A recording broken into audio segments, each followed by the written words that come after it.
ॐ नमो भगवते वासुदेवाय।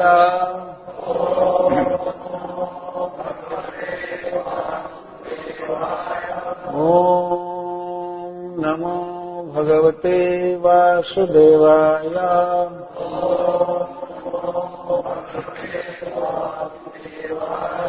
ॐ नमो भगवते वासुदेवाय।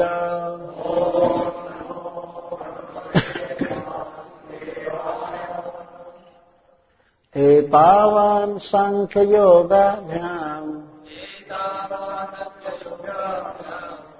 वर्ष 6 है, वहां से चालू करेंगे। एतावान् सांख्ययोगाभ्याम्। देखो देखो सची, देखो 6 वर्ष। एतावान् सांख्ययोगाभ्याम् स्वधर्म परिनिष्ठया जन्मलाभः परः पुंसाम् अन्ते नारायण स्मृतिः।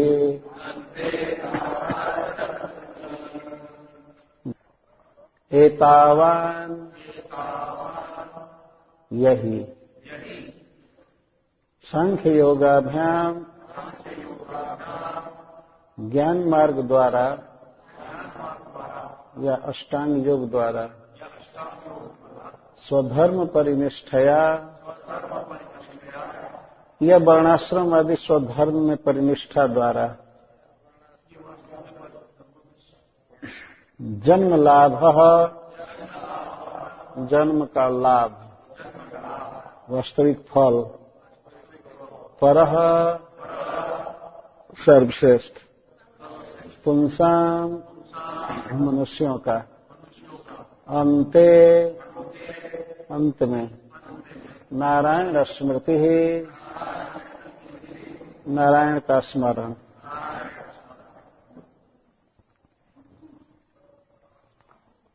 श्रील सुखदेव गोस्वामी ने इसके पहले कहा है, तस्माद् भारत सर्वात्मा भगवान ईश्वरो हरिः श्रोतव्यः कीर्तितव्यश्च स्मर्तव्यश्चेक्षता भयम्। हे महाराज परीक्षित, आप भारत में जन्म लिए हैं, भरत वंश में जन्म लिए हैं, तो आप इस रहस्य को अवश्य समझेंगे। भारत संबोधन कर रहे हैं, भारत का अर्थ है भरत के वंश में उत्पन्न। महाराज परीक्षित के प्रश्न का उत्तर दे रहे हैं श्रील सुखदेव गोस्वामी। तो कहते हैं कि हे भरत वंशी अर्जुन, परीक्षित, भगवान श्री कृष्ण सभी अवस्थाओं में सब तरह से श्रोतव्य हैं, कीर्तितव्य हैं, स्मर्तव्य हैं, किनके द्वारा जो मनुष्य अभय चाहता है, मुक्ति चाहता है, उसे चाहिए कि भगवान का ही श्रवण कीर्तन करे। अब ये कह रहे हैं कि इससे बढ़ करके दूसरा कोई श्रेय नहीं है, इससे बढ़ करके कोई दूसरा साधन नहीं है परम कल्याण प्राप्ति के लिए। तो कहते एतावान, बस इतना ही, यही लाभ है। एतावान सांख्य योगाभ्याम स्वधर्म परिनिष्ठया जन्म लाभ परः पुंसाम अन्ते नारायण स्मृति। यही जन्म का परः लाभ है। मनुष्य जन्म का यही लाभ है, यही परम फल है कि भगवान के विषय में सुना जाए, बोला जाए, स्मरण किया जाए। यही पुंसाम परः जन्म लाभ है एतावानेव, यही है जन्म का लाभ। जन्म बहुत दुर्लभ है मनुष्य का। जन्म प्राप्त हो गया है तो यह जन्म मनुष्य शरीर और भोगों के लिए नहीं है। इस संसार में प्राय लोग एक दूसरे को उत्साहित करते हैं कि मनुष्य जन्म मिल गया है तो खूब खाओ पियो मौज करो, ये करो ये करो। इस शरीर में कोई मौज कर ही नहीं सकता है, यह भ्रम है। तो शरीर ऐसे ही रोगों की जन्मभूमि है, सारे रोग शरीर में ही होंगे। ये दीवार में कैंसर नहीं हो सकता है, पत्थर को कफ नहीं होगा, सर्दी गर्मी नहीं लगेगी। सारा रोग मनुष्य के शरीर में भरा गया है। पशु पक्षी से ज्यादा रोग मनुष्य के शरीर में भगवान ने भरा है। तो कोई व्यक्ति भोग ही नहीं सकता इस संसार को। भगवान ने ऐसे इस शरीर को बनाया है कि कोई भोगने का उत्साह न करे। अनेक रोग हैं, देखिए अनेक डॉक्टर हैं, ये हैं वो हैं। तो जो भोगों का साधन है वो भोग भोगने के लिए नहीं है। वास्तव में यह मनुष्य शरीर भगवान को समझने के लिए है। और शरीर से जितना अच्छा तरह से भोगते हैं संसार को, उतना मनुष्य शरीर से नहीं भोग सकते हैं। इस शरीर की ये विशेषता है कि इसमें ऐसा कान फिट किया गया है, ऐसा मुख है, ऐसा हाथ है, पैर है, जिसके द्वारा हम भगवान को समझ सकते हैं। तो वास्तव में मनुष्य शरीर केवल श्री कृष्ण को समझने के लिए दिया गया है और कोई इसका दूसरा लाभ नहीं। श्रील सुखदेव गोस्वामी कहते एतावान जन्म लाभ परह लाभ, यही सबसे बड़ा लाभ है मनुष्य शरीर का। क्या? तस्मात् भारत सर्वात्मा भगवान ईश्वरो हरि, यही सबसे बड़ा लाभ है। और यदि वो कोई यह कहे कि श्री कृष्ण के श्रवण कीर्तन के अलावा और भी तो उपाय है जिसके द्वारा मनुष्य परम सिद्धि को प्राप्त करता है, जैसे सांख्य है, योग है, स्वधर्म में निष्ठा है, ये सब बहुत से श्रेय के पंथ हैं। उस सभा में अनेक प्रकार के लोग बैठे हुए थे। तो इस प्रकार का प्रश्न हो सकता था कि आप कैसे कह रहे हैं कि केवल कृष्ण का श्रवण करना चाहिए, कीर्तन करना चाहिए, स्मरण करना चाहिए बस। तो सांख्य कहां गया?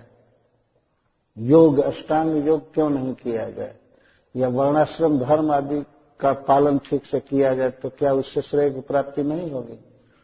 श्रील सुखदेव गोस्वामी कहते हैं होगी, लेकिन यदि ज्ञान मार्ग पर चल करके, योग मार्ग पर चल करके या स्वधर्म में परिनिष्ठा द्वारा कंक्लूजन ये निकल रहा है, फाइनल गेन ये हो रहा है कि यदि नारायण की स्मृति हो रही है तब तो ठीक है।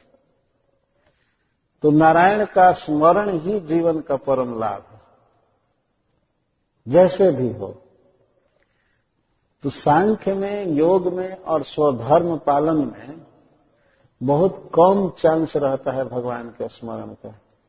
लेकिन भक्ति जो है, श्रवण कीर्तन, उसमें तो शुरू से ही भगवान नारायण का स्मरण होता रहता है। इसलिए वास्तव में भगवान का कीर्तन करना, कथा सुनना, यही है जीवन का परम लाभ और दूसरा कोई लाभ नहीं। यही श्रेय है, यही साधन है और यही साध्य है। साध्य भी यही है। यदि कोई व्यक्ति भगवान की कथा सुनता है, भागवत पढ़ता है, तो वो अपना एम प्राप्त कर चुका है। ये साध्य है, केवल साधन मात्र नहीं है, साधन भी है और साध्य भी है। यही भगवान में प्रेम देगा और प्रेम होने पर यही करना है। साध्य लक्ष्य स्वतंत्र फल का निवारण कर रहे हैं। सांख्य का कोई दूसरा फल नहीं है। यदि मान लीजिए कोई ज्ञान मार्ग से साधक चलता है और उसे पूरा पूरा ज्ञान हो गया कि मैं ये जड़ देह नहीं हूं, मैं आत्मा हूं, मैं चिन्मय हूं, और उसी प्लेटफार्म पर वो काम भी करने लगा, लगभग प्राकृत वस्तुओं से, विचारों से प्रभावित नहीं हो रहा है, स्पिरिट को मैटर से पूरा पूरा अलग वो समझ रहा है, कर भी चुका है। अथवा जो व्यक्ति इंद्रियों का निग्रह करके, प्राणायाम आदि करके और अपने मन को ध्यान में लगा चुका है प्रकृति के पदार्थ से परे, चित्त को एकाग्र कर चुका है, कहने का आशय ये वह, और दूसरा वर्ण और आश्रम के अनुसार अपने धर्म का खूब तत्परता से पालन कर रहा है, इसको परिनिष्ठा कहते हैं। परितः निष्ठ लगा हुआ है, कोई पाप नहीं करता है। गृहस्थ है तो गृहस्थ के धर्म का पालन कर रहा है, सन्यासी सन्यासी के धर्म का पालन कर रहा है, और भी जो जिसका धर्म है वो कर रहा है।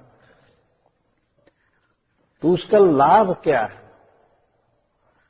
चाहे ज्ञान मार्ग से चले, चाहे योग मार्ग से चले या कर्म मार्ग से चले, लाभ यही है नारायण स्मृति।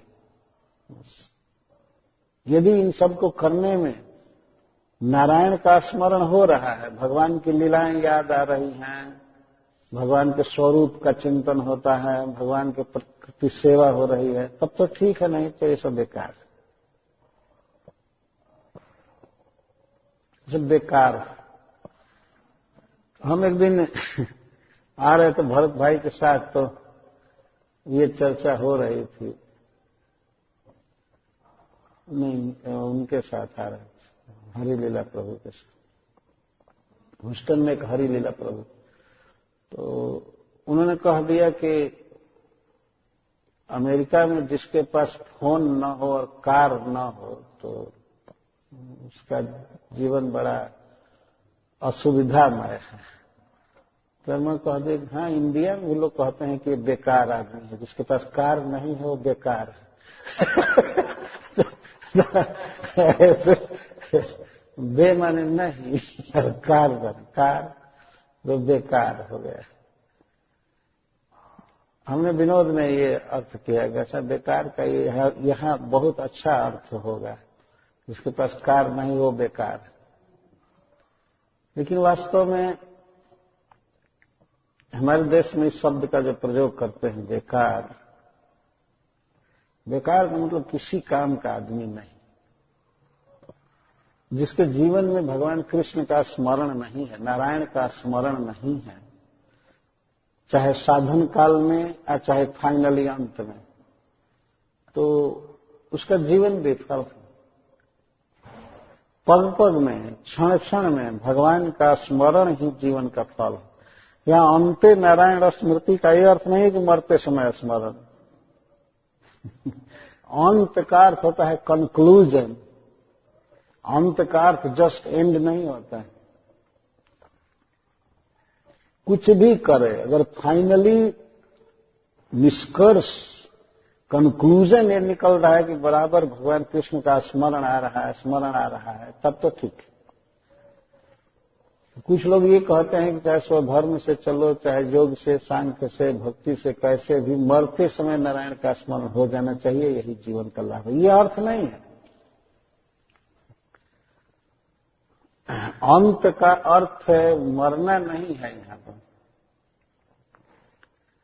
जैसे वेदांत, वेद अंत वेदांत, तो वेद का मरना उसका अर्थ नहीं करेंगे वेद खत्म हो गया, नहीं, वेद का निष्कर्ष, पर्यवसान, उसको वेदांत कहते हैं। तो अंते का अर्थ पर्यवसान रूप में, कंक्लूजन के रूप में, फल के रूप में यदि नारायण का, कृष्ण का हमेशा स्मरण हो रहा है, भक्ति हो रही है, तब ठीक है, यही जीवन का लाभ। अन्यथा सब कुछ व्यर्थ है।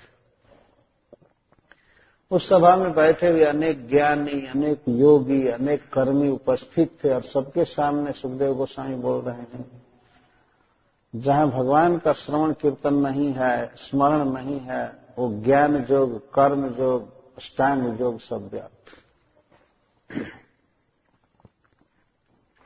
इस तरह से प्रश्न का उत्तर देना इतना क्लियर और दृढ़, एक अद्भुत बात।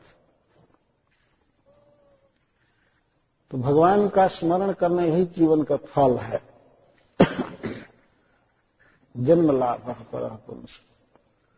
हरे कृष्णा कृष्णा कृष्णा हरे हरे, हरे राम राम राम हरे हरे।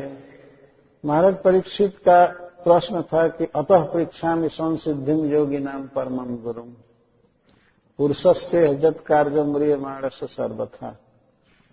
जीवन की परम सिद्धि क्या है, संसिद्धि क्या है? क्या मिल जाए मनुष्य को तो माना जाएगा कि इसका जीवन सफल हो गया। उस सफलता है जीवन की पग पग में, क्षण क्षण में भगवान कृष्ण का स्मरण। जय हरे कृष्ण।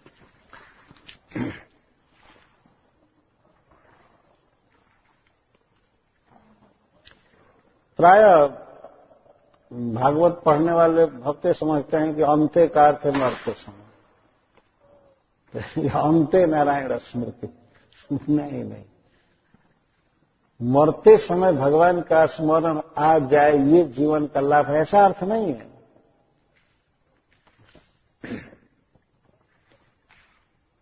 कुछ भी कार्य करे लेकिन उसका अगर फल ये हो रहा है कि भगवान का स्मरण हो रहा है, चाहे सांख्य द्वारा, योग द्वारा या स्वधर्म निष्ठा द्वारा, तब समझना चाहिए कि ठीक है, मीटर ठीक बता रहा है, ठीक चल रहा है व्यक्ति। और कोई भी कार्य करे उसमें नारायण का, कृष्ण का स्मरण नहीं है, श्रवण नहीं है, चिंतन नहीं, तो वो व्यर्थ। इस विषय में सदाचारम प्रमाणयति, सदाचार बता रहे हैं। सदाचार का अर्थ सताम आचारः सदाचारः। पहले के अच्छे लोगों ने, संत महापुरुषों ने जो किया है उसको सदाचार कहते। सताम आचार। पहले के लोगों ने जो बड़े ही शुद्ध थे, महान थे, उन लोगों ने क्या किया है?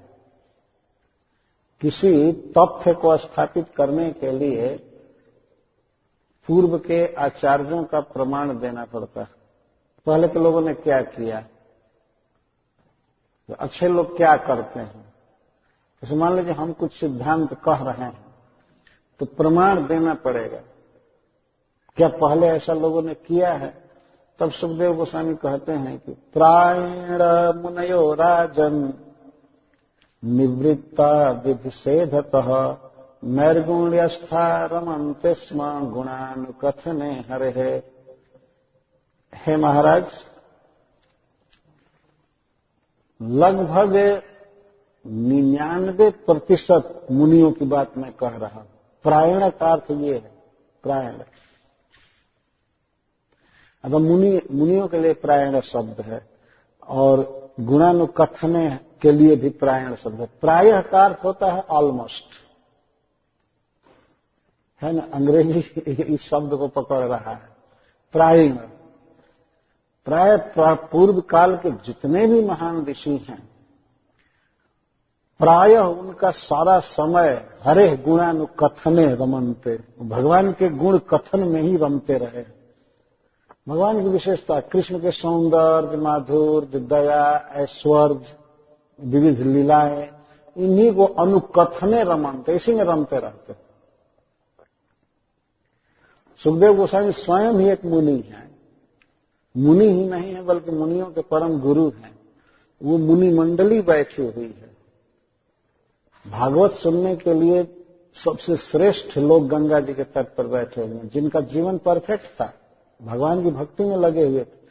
सब मुनि सभा लगी हुई और उसके बीच में एक मुनिराज बोल रहा है कि प्रायण मुनयो राजम निवृत्ता विधिषेधतः नैर्गुण स्था रमन्ते स्म गुणानुकथने हरे। जितने भी ऋषि मुनि हुए हैं वे प्रायः भगवान के गुणानुकथन में ही रमे रहते हैं। अच्छा, गुणानुकथन में रमते हैं तो प्रायः क्यों लगा रहे हैं? कभी कभी वे सुनते हैं, कभी भगवान की पूजा करते हैं, प्रायः का यह अर्थ। नहीं तो लगभग 99% समय उनका भगवान के कीर्तन में, जप में, गुणानुकथन में जाता है। रमते रहते। अच्छा, ऐसा नहीं है कि कोई रूटीन बनाया गया है, स्केड्यूल बनाया गया है कि तुम ऐसा करना, ये करना, नहीं। रमते रहते। रमु क्रीड़ायाम, संस्कृत में रमु धातु का अर्थ होता है क्रीड़ा। जब कोई व्यक्ति बिना किसी के फोर्स के, बिना दबाव के बिना किसी आवश्यकता की बुद्धि के किसी काम में लग जाता है तो उसमें उसको रमण कहते हैं, रम रहा है। जैसे बच्चों को छुट्टी दिया जाए तो खेलने लगे, उनको कोई रूटीन या स्केड्यूल बनाकर नहीं देता है कि ठीक है चलो खेलो, वो अपने आप खेलने लगते हैं, इसको रमण कहते हैं। या शास्त्र में उदाहरण दिया गया है, जैसे कोई युवक पुरुष किसी युवती स्त्री में रमने लगता है, उसको कोई ट्रेनिंग नहीं देता है कि तुम ऐसे रमो, ये बात करो, ऐसे फोन करो, ये करो करो, कोई ट्रेनिंग नहीं होती, लेकिन वो रम जाता है। बल्कि समाज का बंधन होता है, दूसरे लोग मना करते हैं ऐसा मत करो, लेकिन रमते रहो, स्वाभाविक मन रमा है। तो मुनियों का मन रमता है भगवान कृष्ण के गुणानुवाद में, भगवान की कथा कहने में, कीर्तन करने में, पद गाने में, प्राय गुण अनुकथने रमते रहते, अपने आप उनका मन रमता रहता है। इतना पवित्र मन है कि भगवान के गुणों को ही पकड़ता है, वो संसार के सौंदर्य या शब्द आदि को पकड़ ही नहीं पाता है। इतना मन शुद्ध होता है कि संसार के शब्दों को नहीं पकड़ पाता है। जैसे आपने देखा होगा, यदि टेलीविजन है, यदि बहुत नया टेलीविजन है, शुद्ध है, तो वह आसपास के शब्दों को नहीं पकड़ पाएगा। तो कहीं ट्रांसमिटेड हो रहा है दिल्ली से, लंदन से, कहां से, उस शब्द को पकड़ रहा है, उस रूप को पकड़ रहा है। लेकिन यहां पास में हल्ला हो, मैच हो, कुछ भी हो, उसको पकड़ता नहीं है ना। देखते हैं इस तरह से मुनियों का मन इस तरह से शुद्ध होता है। वो भगवान के ट्रांसडेंटल दिव्य लोक में होने वाली लीलाएं, उनके रूप गुण को पकड़ लेता है, और ये शिकागो में क्या हो रहा है, इधर क्या हो रहा है, उसको पकड़ ही नहीं पाता है। ऐसा सेट होता है मन। इस संसार में ही ऐसा संभव हो सकता है, मुनियों की बात तो बहुत दूर की बात। श्रीमद् भागवतम में एक कथा है कि यदु महाराज, जो भगवान के कृष्ण के पूर्वज हो गए हैं, वे अपने मंत्रियों के साथ एक बार भ्रमण कर रहे थे। तो कावेरी नदी के तट पर साउथ इंडिया में वे देखे एक अवधूत जमीन में पड़े हुए, नंग धड़ंग, कोई साथ नहीं था, न तो कोई वस्तु पास में थे, फिर भी वे परम प्रसन्न थे, परम सुखी थे। तो महाराज यदु को बड़ा आश्चर्य हुआ, वो जाकर चरण वंदना करके कहे कि हमारे पास सब कुछ है, हमारे पास साम्राज्य है, सेना है, धन है, स्त्रियां हैं, पुरुष हैं, पुत्र हैं, सब कुछ है, लेकिन हम दुखी हैं, जल रहे हैं, और आपके पास कुछ भी नहीं है, कुछ भी नहीं, कौपीन तक नहीं, और आप आनंद के समुद्र में निमग्न हैं। क्या बात है। एक राजा प्रश्न कर रहा है एक अवधूत से, जो जमीन पर पड़े हुए थे, चटाई भी बिछाने के लिए नहीं थी, लोटा गिलास कुछ नहीं रखने थे। उनके सुख को देख करके राजा जदु बिल्कुल दंग हो गए। कहते आपके सुख का कारण क्या है? ब्रूहि आत्मनः आनंदस्य कारणम, अपने आनंद का कारण बताइए। तो वे अवधूत वास्तव में भगवान दत्तात्रेय थे, जो बताते हैं कि महाराज मेरे 24 गुरु हैं, और गुरुओं से बुद्धि लेकर के मैं इतना सुखी। मेरे 24 गुरु हैं, 24 गुरु बनाया। ये श्रीमद् भागवत में एक कथा भगवान कृष्ण द्वारा कही गई है, उद्धव जी को सुना रहे हैं भगवान। अपने अवतार में की गई, दत्तात्रेय के रूप में की गई लीला को, उपदेश को भगवान श्री कृष्ण स्वयं सुना रहे हैं उद्धव जी। तो भगवान दत्तात्रेय कहते हैं कि मेरे 24 गुरु हैं। तो उसमें से एक गुरु की बात मैं कर रहा हूं यहां पर। बाण बनाने वाला एक गुरु था उनका। गुरु का मतलब यह है कि वे शिक्षा ले लिए थे, कोई उपदेश आकर के नहीं किया था। ऐसा नहीं समझना चाहिए गुरु बनाए थे तो गुरु आकर के प्रवचन किया होगा, कुछ शिक्षा दिया होगा, नहीं नहीं, वो ले लिए थे शिक्षा, यह अर्थ है। सीख लिए थे, इससे ये सीखे, इससे ये सीखे। एक बाण बनाने वाला व्यक्ति था, एक शहर में रहता था। बाण समझते हैं ना, तीर बनाने वाला। तो बाण को सीधा करने के लिए उसको लोहे अग्नि में गर्म करता था, लोहे का बाण, और उसको काटता था, पीटता था, उसके नोक को सीधा करना चाहता था। उस कार्य में उसका चित्त इतना लगा हुआ था, इतना लगा हुआ था कि संसार की अन्य बातों को कभी देखा ही नहीं। उस दिन की बात। और उस राजमार्ग पर, चौड़े सड़क पर उस दिन राजा की शोभा यात्रा निकल रही थी। उस शहर का राजा, उस देश का सवारी निकला, तो उसके साथ हजारों हजारों लोग निकल रहे थे। बाजे गाजे, बैंड बाजे सब चल रहे थे, बहुत आवाज हो रही थी। लेकिन वह बाण बनाने वाला इतना व्यस्त था, बाण को सीधा करने में, नुकीला करने में, तप्त करके फिर पीटता था, काटता था, ये करता था, नापता था, कि राजा की सवारी निकल गई। अनेक तान तरंग, बैंड बाजा, जोर जोर की आवाज होती रही और उसका ध्यान गया ही नहीं। उस जुलूस के प्रति उसका कोई ध्यान नहीं गया। और श्री भगवान दत्तात्रेय जो अवधूत के रूप में थे, वो बगल में ही सब देख रहे थे, कैसे घूमते रहते थे। वो देखे इसकी एकाग्रता को, और शायद ऐसा अनुमान किया जाता है कि भगवान दत्तात्रेय जाकर के पूछे कि इसके पहले यहां कुछ हुआ, तो कहा कि नहीं, कुछ नहीं हुआ।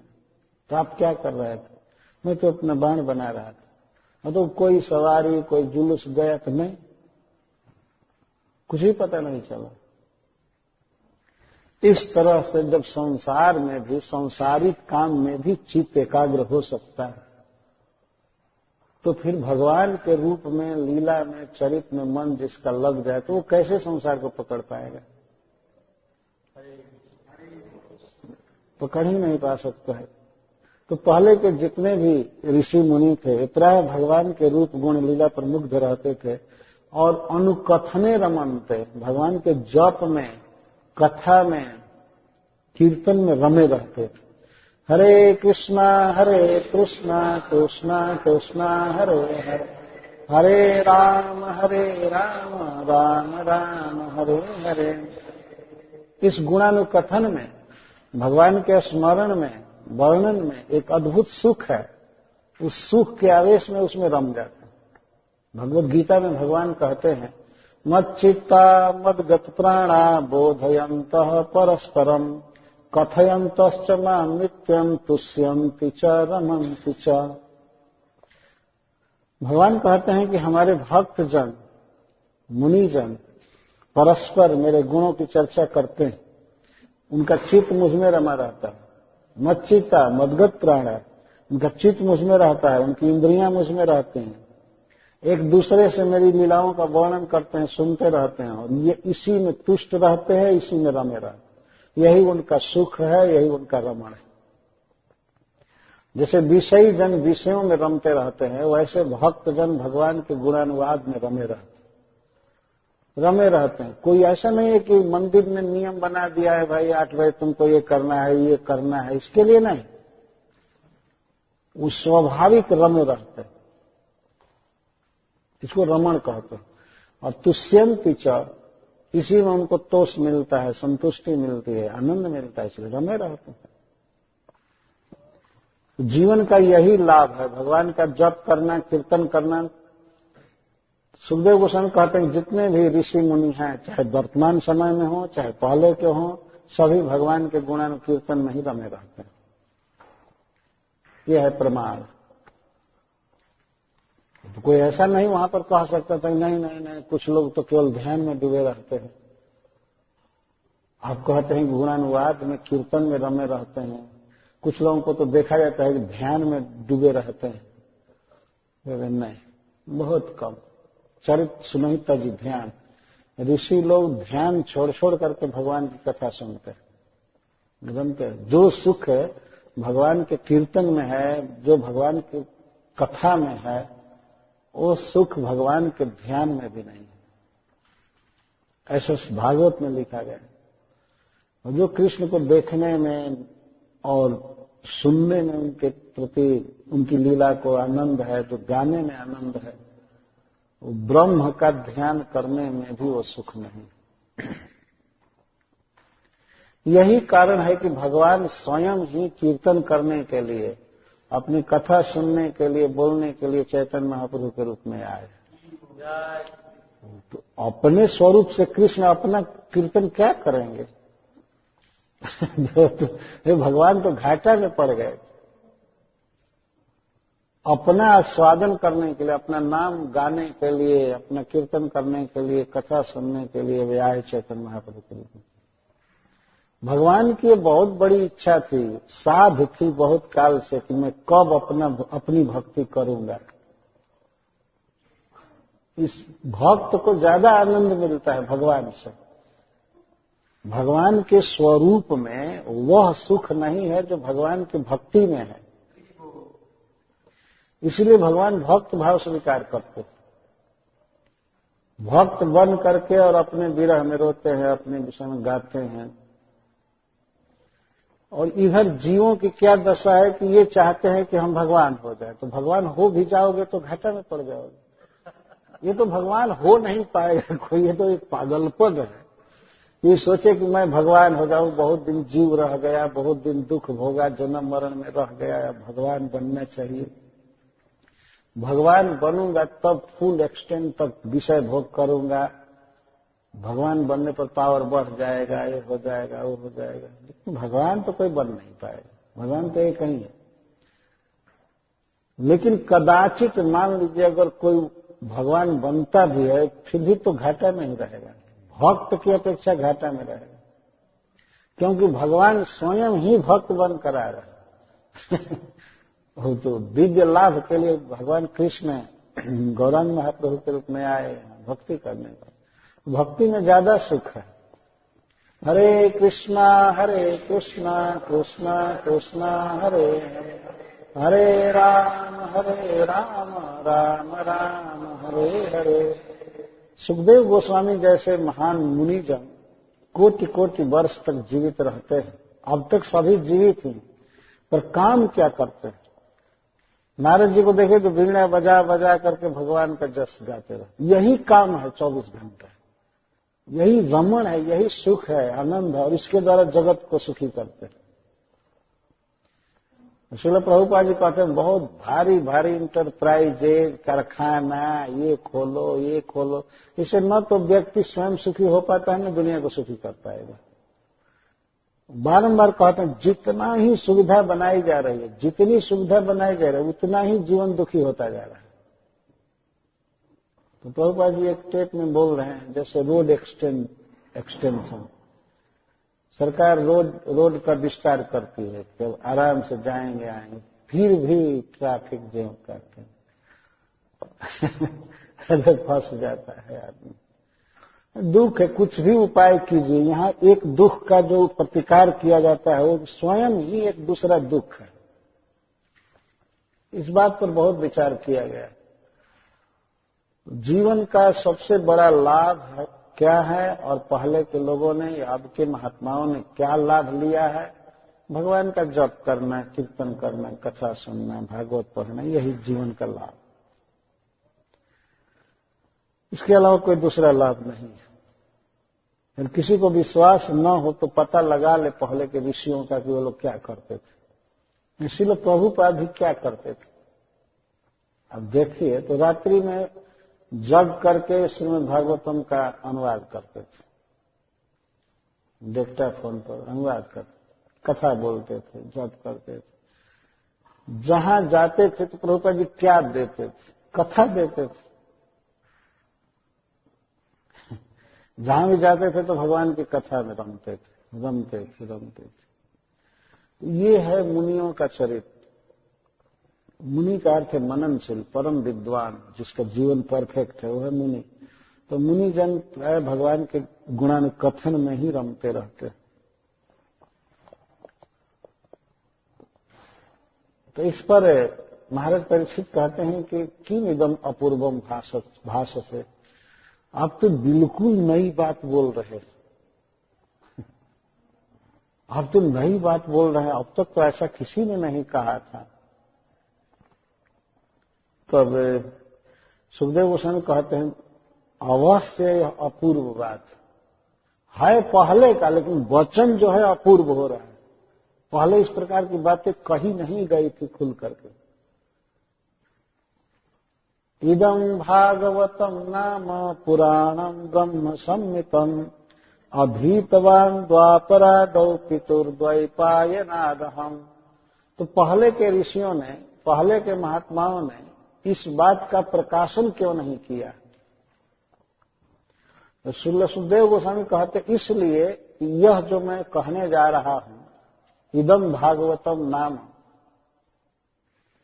इसके द्वारा सुखदेव गोस्वामी ये कह रहे हैं कि महाराज आपके सारे प्रश्नों का उत्तर श्रीमद् भागवतम है और मैं आपको श्रीमद् भागवतम देने जा रहा हूं, सुनाने जा रहा हूं।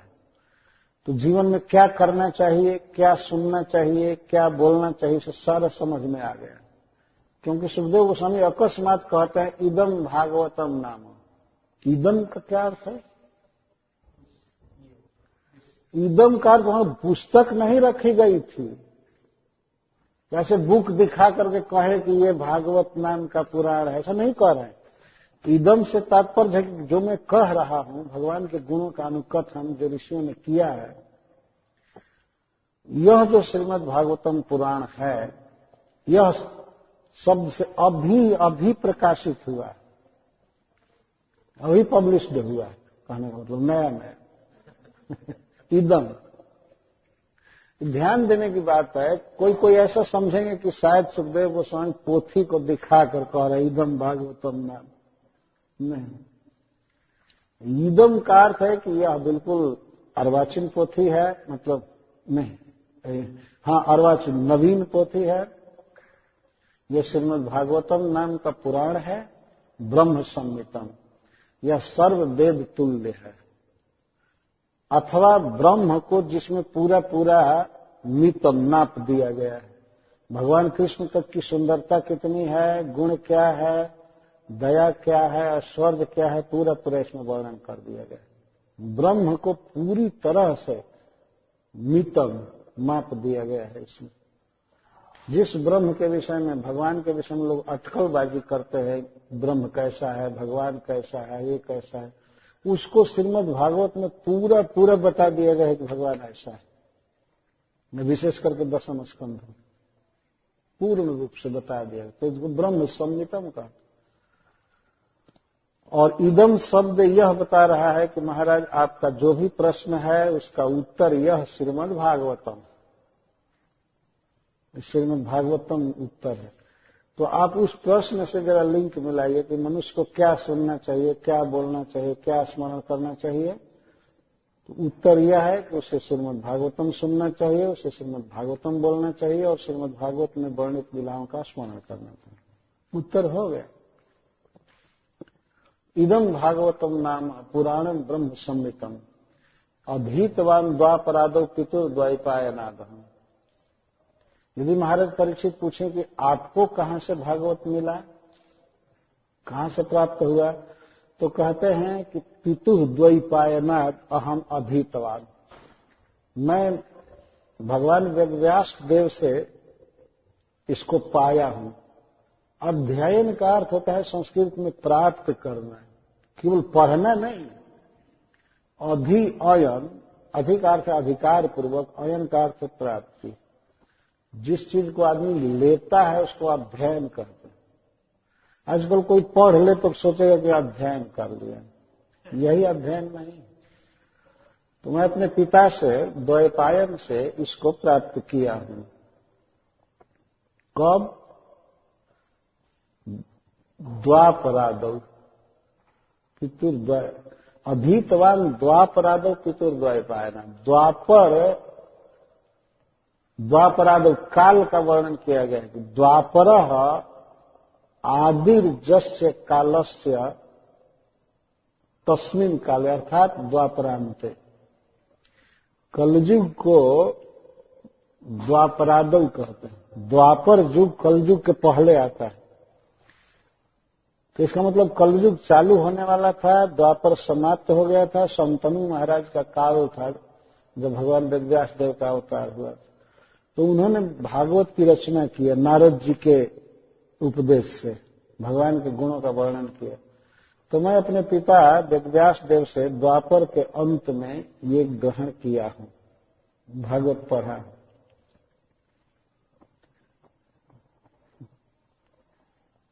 इस पर महाराज परीक्षित पूछते हैं कि आप तो प्रकृति से पार निर्गुण स्थिति में थे, प्राकृत कोई शब्द रूप रस गंध में आपकी आसक्ति नहीं थी, तो आप इस विशाल ग्रंथ का अध्ययन कैसे किए?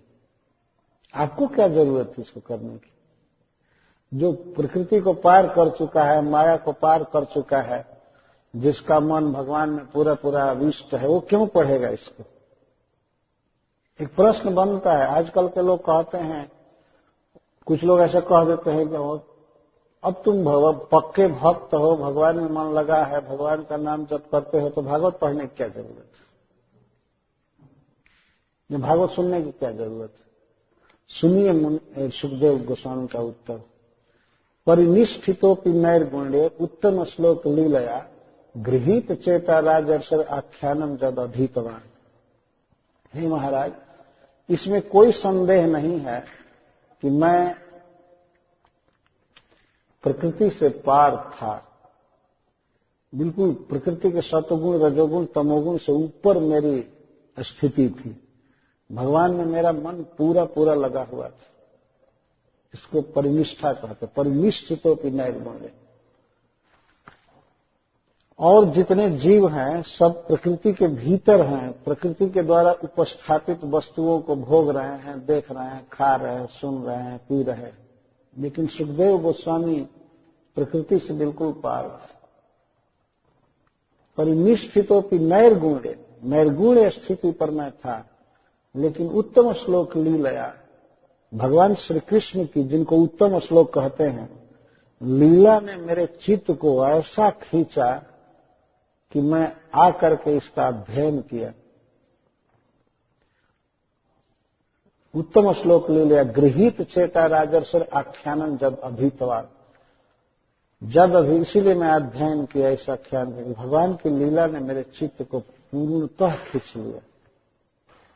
इससे सिद्ध होता है कि भगवान के लीलाओं में, श्रवण कीर्तन में वह सुख है जो ब्रह्म प्लेटफार्म पर नहीं है। प्रकृति से पार जो भगवान की सत्ता है, उसमें वो सुख नहीं है जो भगवान के कथा कीर्तन में सुख है। तो उस प्लेटफार्म से मेरे चित्त को खींच लिया भगवान की लीला ने। वास्तविक वार्ता ये है कि भगवान वेदव्यास देव नारद जी के उपदेश से भगवान के लीला वर्णन प्रधान ग्रंथ की रचना किए, भगवान की लीलाओं को संकलित किए समाधि में और ग्रंथ की रचना कर लिए।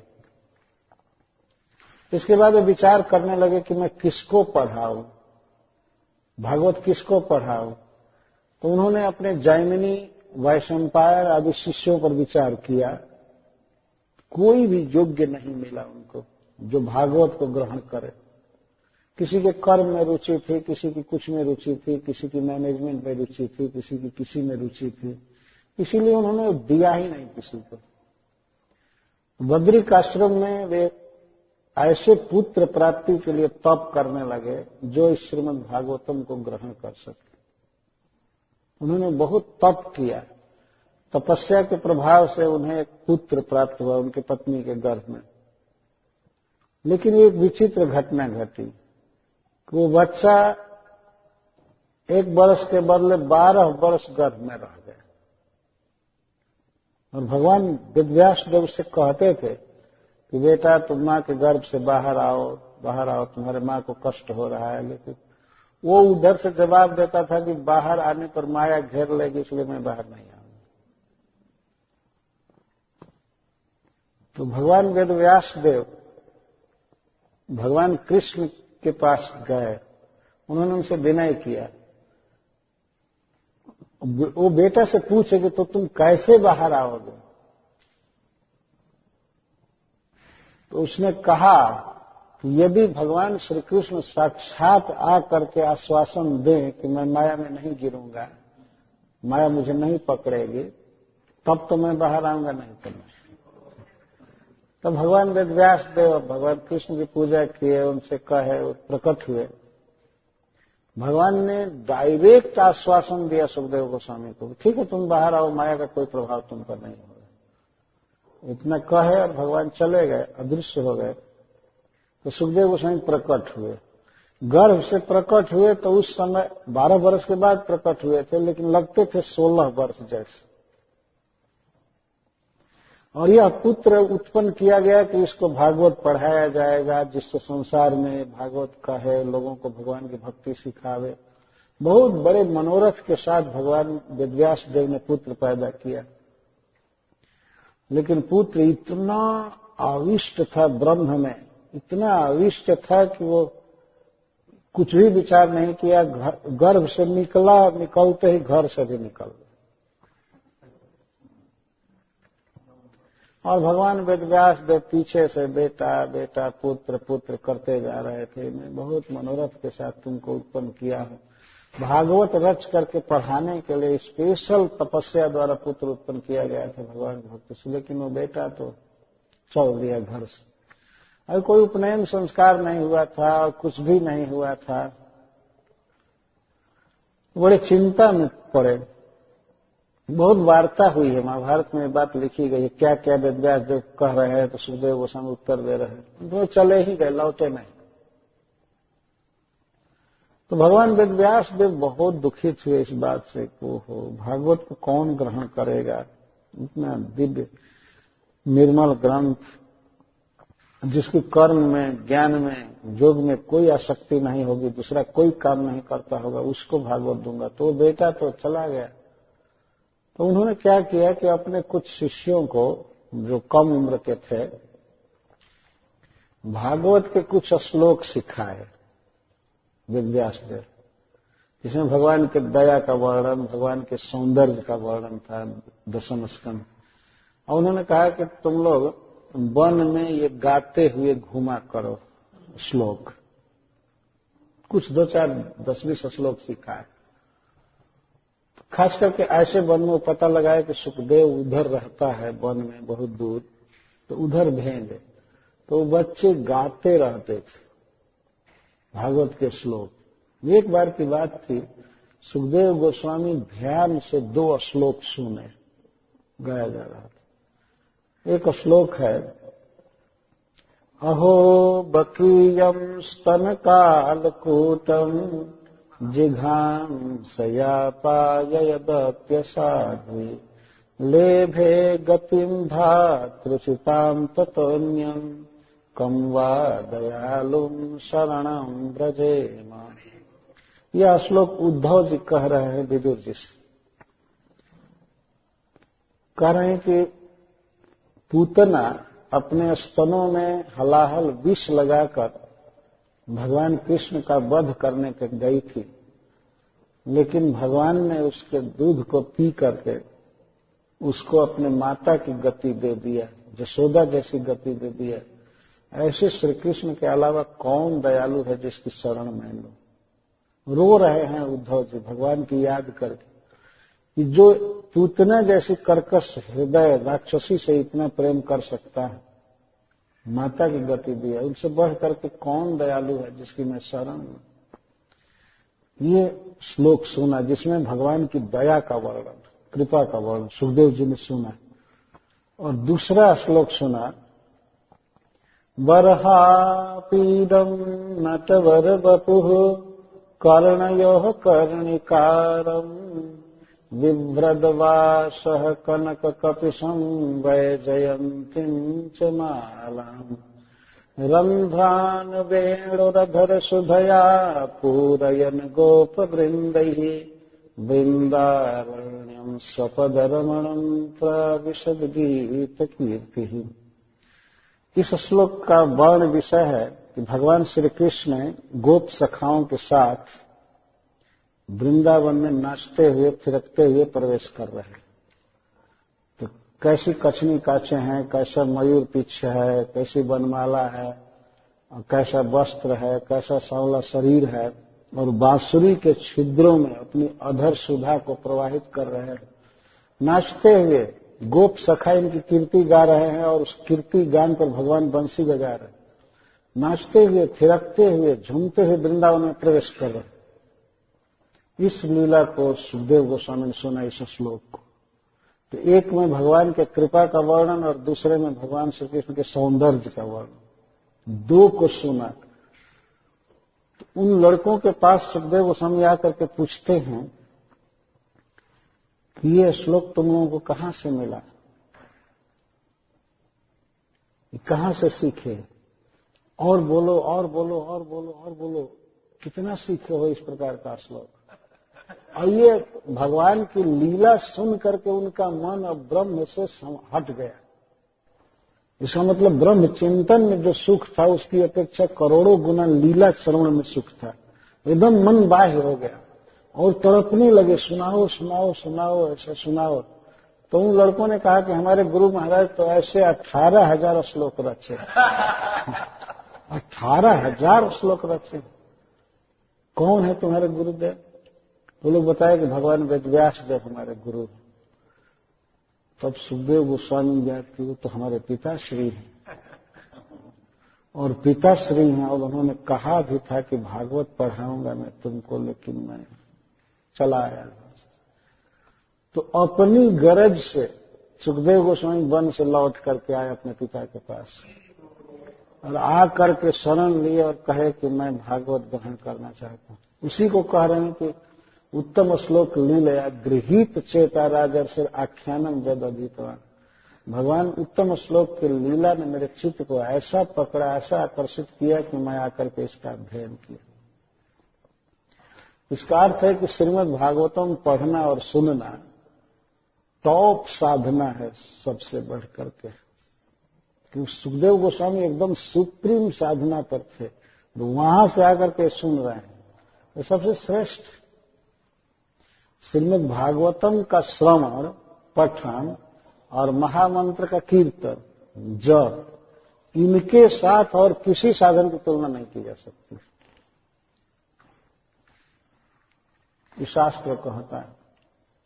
ये बहुत दुर्लभ चीज है। सुखदेव गोस्वामी स्वयं ही कह रहे हैं कि मैं आकर के अपने पिताजी से इसका अध्ययन किया, जिसमें आपके सारे प्रश्नों का उत्तर है और जीवन का जो भी श्रोतव्य है, कर्तव्य है, जप्य है, सबका वर्णन है।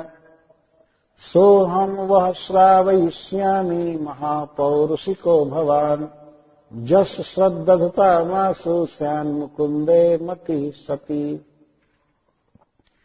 सो अहम, वही मैं, जो अपने पिताजी से मैं श्रीमद् भागवतम पढ़ा हूं, वह मैं आपको सुनाऊंगा। महाराज परीक्षित ने यह रिक्वेस्ट नहीं किया था कि हमको भागवत सुनाइए। उन्होंने तो जनरल प्रश्न किया था कि मनुष्य को क्या सुनना चाहिए, क्या बोलना चाहिए, करना चाहिए। तो सुखदेव गोस्वामी कहते हैं बस भागवत पढ़ना चाहिए, भागवत सुनना चाहिए, भगवान का नाम जप करना चाहिए, ये मैं आपको सुनाऊंगा। भरी सभा में इतना शुभ वाक्य सुखदेव गोस्वामी बोले, महाराज परीक्षित को तो रोमांच हो गया सुनकर। सो अहम श्रावयिष्यामि, अहम श्रावयिष्यामि, मैं सुनाऊंगा। क्यों सुनाएंगे? महाराज परीक्षित की क्या योग्यता है इसे सुनने की? सुखदेव गोस्वामी कहते हैं कि महापौरुषिको भवान, आप महापुरुष के भक्त। भगवान विष्णु को, कृष्ण को महापुरुष कहते हैं। सभी विषयों में भगवान वास्तव में महा है। पुरुष तो जीव भी हैं लेकिन श्री कृष्ण महापुरुष है। शरीर के सौंदर्य में, भाषा में, ज्ञान में, किसी भी विषय में, आयु में, कंट्रोलिंग पावर में वे महा हैं, ग्रेट हैं, ग्रेट। भगवान विष्णु का जो श्री विग्रह है उसमें अद्भुत आंखें हैं, आंखें बड़ी बड़ी, बिल्कुल स्वच्छ कमल के समान। यदि इस शब्द का प्रयोग किया जाए कमल नयन, तो उसका सीधा अर्थ भगवान विष्णु होता है। कहना नहीं पड़ेगा कि कमल नयन भगवान विष्णु। यह स्मृत पुंडरी काक्षम सब बाह्याभ्यंतर। अक्ष का अर्थ है आंख, जो पुंडरीकाक्ष का, कमल नयन का स्मरण करता है वो बाहर भीतर से पवित्र हो जाता है। सारे ब्रह्मांड में यह बात विदित है कि भगवान की आंखें कमल से भी अधिक सुंदर, तो कमल नयन उनका नाम ही है, और दूसरे लोग वाच्य नहीं हो सकते हैं। जैसे भगवान शिव की आंख है, तो उनकी आंखों के विषय में कहा गया मरकट लोचन, उनका ससुर ही बोला सभा में, ये बानर जैसा आंख लिया है और हमको प्रणाम नहीं किया। दक्ष प्रजापति भगवान शिव की निंदा कर रहे थे तो लगे कहने। वैसे भगवान शिव का विकट रूप है भी, विकट वेश मुख पंच पुरारी, वो सांप लपेटते हैं, चीता की राख लपेटते हैं अपने शरीर में, हड्डी का गहना पहनते हैं, सोना चांदी का कभी नहीं पहने, हड्डी का, और माला किसका, कटे हुए मस्तक की माला पहन, मुंडमाल धारण कर, तो उसी के अनुसार उनकी वो आंखें भी बना लिए। भयावह है आंखें, लड़के तो देखकर त्रस्त हो जाते हैं, हार्ट अटैक हो जाएगा देखकर, भाग जाते हैं शिव जी को देखकर। तो इस तरह की बात। लेकिन भगवान विष्णु, उनकी आंखें इतनी सुंदर, उनका बांह, उनका पैर, सब कुछ सुंदर, और हाथों में स्पेशल मार्क्स है, कई निशान हैं, और चरण में भी चरण चिन्ह है, हस्त में चिन्ह है, भगवान की भुजाएं आज जानू तक लंबी है, भृगु पद चिन्ह है, और सब कुछ विलक्षण, एक विलक्षण शरीर है, भगवान का स्वरूप है, तो इसलिए उनको महापुरुष कहते हैं। तो चैतन्य महाप्रभु के विषय में नीलांबर चक्रवर्ती, उनके नाना जब देख रहे थे ये क्या है, तो वो कहते हैं कि इसमें तो सब महापुरुष का लक्षण है। महापुरुष मतलब भगवान विष्णु का, कृष्ण का लक्षण। वो देखने लगे। एक बार माता सची ने देखा कि चल रहा है तो कई चरण चिन्ह उभरे हुए स्पष्ट, कमल, जव, अंकुश इत्यादि, तो स्पेशल भगवान का स्वरूप है, इसलिए उनको महापुरुष कहते हैं। और ऐसे महापुरुष का जो भक्त होता है उसको महापौरुषिक कहते हैं। ये महाराज परीक्षित महापुरुष के भक्त हैं। क्या पुरुष का भक्त होना है? महापुरुष का भक्त होना चाहिए, कृष्ण का भक्त होना चाहिए। हरे कृष्णा कृष्णा कृष्णा हरे हरे, हरे राम राम राम हरे हरे। कुछ लोग ऐसे मिलते हैं कभी कभी जो कहते हैं हाँ ठीक है आप लोग तो कृष्ण के भक्त हैं, हम दूसरे के हैं, हम इस पंथ के हैं, हम उस पंथ के हैं, हम उस पंथ के हैं। लेकिन भागवत सुनने का अधिकार किसको है? जो महापौरुषिक है, जो वैष्णव है, जो विष्णु का है, भगवान का भक्त है, वही भागवत समझेगा। तो सुखदेव गोस्वामी कह रहे हैं कि मैं भागवत सुनाऊंगा इसलिए कि आप महापुरुष के भक्त। तो श्रीमद् भागवतम की महिमा आप बता रहे हैं। जस श्रद्धताम आसु श्यान मुकुंदे मति सती। जिस श्रीमद् भागवतम में श्रद्धा करने वालों की मति मुकुंद में सती हो जाती है, तुरंत लग जाती है, अनन्य भाव से मति भगवान में लग जाती है। श्रीमद् भागवतम एक ऐसा ग्रंथ है कि इसे कोई पढ़ने की इच्छा करे या सुनने की इच्छा करे, उसी समय कृष्ण में उसकी मति अनन्य भाव से लग जाती है। आशु, आशु का अर्थ तुरंत। जस श्रद्धता, श्रद्धता का अर्थ श्रद्धा। किसी व्यक्ति की ये मति होती है कि श्रीमद् भागवतम वास्तव में सर्वश्रेष्ठ ग्रंथ है, ग्रंथराज है, और भगवान कृष्ण की प्राप्ति कराएगा, भगवान का प्रेम देगा। इस ग्रंथ पर भरोसा जिसको है, लालसा है सुनने और पढ़ने की, उसको श्रद्धता का, श्रद्धा, स्वाभाविक श्रद्धा। तो जिसे श्रीमद् भागवतम की सुनने की इच्छा होती है, तो आंसू, सुनने की इच्छा होते ही मुकुंद में उसकी मति सती हो जाती है, बिल्कुल निर्मल हो जाती है, लग जाती है। सती स्त्री के बारे में आप लोगों ने सुना ही होगा। कुछ स्त्रियां ऐसी होती हैं जो जिनके लिए पति ही प्राण होता है, सब कुछ। जीवते जीवती या बाला मृते मृता। ऐसा एक श्लोक में वर्णन किया गया है कि वह स्त्री जो पति के जीवित रहते जीवित रहती है और पति के मृत होने पर उनके साथ ही जल कर राख हो जाती है। इस प्रकार की बाला, इस प्रकार की स्त्री संसार में बहुत दुर्लभ है और ऐसी ही स्त्रियों के द्वारा ये जगत धारण किया गया। एक श्लोक में बताया गया है कि इस पृथ्वी को कौन कौन लोग धारण कर रहे हैं। इसमें बताया गया है कि पृथ्वी को धारण करने वाले कई लोग हैं। तो वैसे तो मुख्य भार शेषनाग पर है तो भगवान शेषनाग धारण किए हैं, लेकिन ऊपर से पृथ्वी के भार को हल्का करने वाले कौन कौन लोग हैं जो शेषनाग का भार न बढ़ सके। वो हैं भगवान के भक्त, जो भगवान कृष्ण में रचे पचे हैं, विष्णु के भक्त हैं। इन लोगों के चरण विन्यास से पृथ्वी हल्की हो जाती है। तो शेषनाग को कोई भार महसूस नहीं होता। कभी तो देखा है ना, ऊपर से ही डाल लिया जाता है बोझ। कई कई ऐसे क्रेन वगैरह होते हैं जो ऐसे उठा लेते हैं, नीचे से नहीं उठाना पड़ता है। एक दिन मैं देखा एक जगह एक कार को टांगे थे ऐसे और खड़े होकर के लोग मरम्मत कर रहे हैं। तो कुछ लोग ऐसे हैं, तो उसमें है विष्णु के भक्त, वे इस पृथ्वी को धारण कर रहे हैं। गौएं धारण कर रही हैं, वेद शास्त्र पढ़ा हुआ ब्राह्मण धारण कर रहे हैं। और एक और भी बात आई है कि युद्ध में पीठ नहीं दिखाने वाले क्षत्रिय इस पृथ्वी को धारण कर रहे हैं और पतिव्रता स्त्री इस पृथ्वी को धारण कर रहे हैं। नहीं तो पृथ्वी कब का रसातल चली गई होती, बड़े लोग नहीं होते। इस तरह से धारण कर। तो सती का यहां अर्थ है जो जिसकी मति, जिसकी बुद्धि भगवान कृष्ण को ही जीवन में वर्ण कर चुकी है। हमारे कृष्ण ही सब कुछ है, मुकुंद ही सब कुछ है।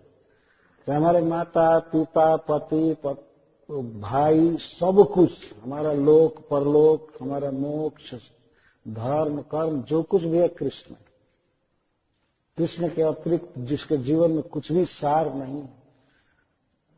इस प्रकार के अंडरस्टैंडिंग को सतीमति कहते हैं। परंतु ऐसी सतीमति कैसे भगवान में लगेगी? भागवत सुनने से। जस श्रद्धताम आशु, आशु का अर्थ तत्काल, जेव ही व्यक्ति सुनता है, जेव ही पढ़ता है, तेव ही श्री कृष्ण में मति सती हो जाती है और श्री कृष्ण को ही सब कुछ मानने लगता है। इसलिए महाराज मैं आपको यह श्रीमद् भागवतम सुनाऊंगा। आप बड़े एकाग्रचित्त से और आनंद से इसको सुनिए। क्या करना चाहिए मरने वाले को, या सब समय में इसका उत्तर हो गया। सुखदेव गोस्वामी ने कह दिया आपको कुछ भी चिंता करने की जरूरत नहीं। जैसे बैठे हैं बैठिए और सुनिए बस। हरे कृष्णा कृष्णा कृष्णा हरे हरे, हरे राम राम राम हरे हरे। बहुत ही दृढ़ विचार है सुखदेव गोस्वामी का। मैं सुनाऊंगा और आप सुनिए। और अब कह रहे हैं कि महाराज इसके विषय में अन्य ऋषियों को संकेत लेकर कह रहे हैं यही जीवन का परम लाभ है, यही करना है, यही सुनना है, इसके अलावा दूसरा कोई रास्ता है ही नहीं। और यह निर्णय है, यह निर्णीत बात है, इस पर कुछ विचार करने की जरूरत नहीं है। एतन्निर्विद्यमानानाम् इच्छताम कुतो भयम् योगिनाम् निपनिर्णीतम् हरेर्नामानुकीर्तनम्। चाहे साधक हो या चाहे सिद्ध हो, सबके लिए बस यही करने के लिए बताया गया है, यही करने के लिए बताया गया है। किसके लिए? 3 प्रकार के मनुष्य होते हैं संसार में। एक तो एतन निर्विद्यमानानाम् इच्छताम कुतो भयम् योगिनाम्। एक इच्छताम, इच्छताम का अर्थ है जो लोग भोगों की इच्छा कर रहे हैं, स्वर्ग की इच्छा कर रहे हैं, जिनको इच्छा है भुक्ति प्राप्त करने की, भोग प्राप्त करने की, उनके लिए अर्थात कर्मियों के लिए। और निर्विद्यमानाना, जो लोग संसार से उब चुके हैं, जो मुक्ति चाहते हैं, राग द्वेष से मुक्त होना चाहते हैं, तो उनको मुमुक्षु कहते हैं। तो चाहे भोग का इच्छुक है और चाहे मुक्ति का इच्छुक है, अथवा योगी है, योगी का अर्थ भक्त। यदि भक्त है, मुक्त है, तो सबके लिए योगिना निर्णितम हरेर नामानुकीर्तनम, भगवान के नाम को बराबर गाना, जपना, ये निर्णय करके साधन बताया गया है। और इस विषय पर कुछ विचार करने की जरूरत नहीं है। हरे कृष्णा कृष्णा कृष्णा हरे हरे राम राम राम हरे हरे। सबसे बड़ा साधन और लाभ क्या है? हरे नामानुकीर्तन सबके लिए। अगर भोग चाहिए तो खूब जप करना चाहिए, अगर मुक्ति चाहिए तो खूब जप करना चाहिए, और मुक्त हो गया है तब तो वो गाता ही रहेगा। उसके लिए तो सबसे बड़ा लाभ है। तो चाहे कर्मी के लिए या मुमुक्षु के लिए अथवा भक्त के लिए, किसी के लिए बस यही निर्णय है, हरे नामानुकीर्तन, भगवान के नाम का कीर्तन करना, जप करना, बस यही करना है। हरे कृष्णा कृष्णा कृष्णा हरे हरे हरे राम राम राम हरे। यह श्लोक क्यों बोल रहे हैं? क्योंकि प्रश्न होगा कि श्रीमद् भागवतम की इतनी महिमा कैसे है। सुखदेव गोस्वामी कहते हैं क्योंकि श्रीमद् भागवतम श्री भगवान नामात्मक ग्रंथ है, अक्षर अक्षर में भगवान का नाम है, इसलिए इसकी इतनी बड़ी महिमा है। और गुणों से संश्लिष्ट हो गया है, इसलिए बहुत उपादेय है, बहुत उपादेय है। अतः इसको सुनने मात्र से भगवान में मति लग जाती है। और कोई ये तो निर्णितम पर श्रीधर स्वामी जी कहते हैं कि इस पर और कोई विचार करने की जरूरत नहीं है कि भाई भगवान का नाम ही कैसे श्रेष्ठ है, ये है, ये इतने निर्णितम। अब इस पर माथापच्ची करने की जरूरत नहीं है कि क्या साधन है, क्या है। कुछ लोग अभी भी तो चेचा करते हैं ना, नहीं ये भी करना चाहिए, वो भी करना चाहिए, कुछ तप भी है, कुछ तीर्थाटन है, कुछ वो है, यज्ञ है, ये है, वो है, कुछ तो किया जाए। नहीं, कुछ भी नहीं करना चाहिए। चाहे कर्मी हो, चाहे मुमुक्षु हो, चाहे भक्त हो, सबके लिए निर्णय करके बताया गया है भगवान हरि के नाम का अनुकीर्तन, निरंतर कीर्तन। ये निर्णितम, आप शब्द पढ़ ही रहे हैं, इतना निर्णितम, एतत् निर्णितम, एतत् हरे नामानुकीर्तनम निर्णितम, ये डिसाइडेड है ऑलरेडी। अब इस पर कोई व्यक्ति माथापच्ची करे, दिमाग भिड़ावे तो बेकार है। वास्तव में कोई सोचने की जरूरत नहीं।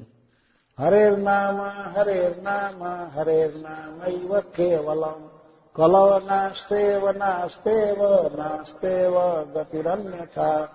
और उसमें भी कलयुग में तो हरेर नाम हरेर्नामेव केवल नामैव केवलम, हरि का नाम हरि का नाम हरि का नाम, ये 3 बार हरि का नाम कहने का मतलब और किसी का नाम नहीं।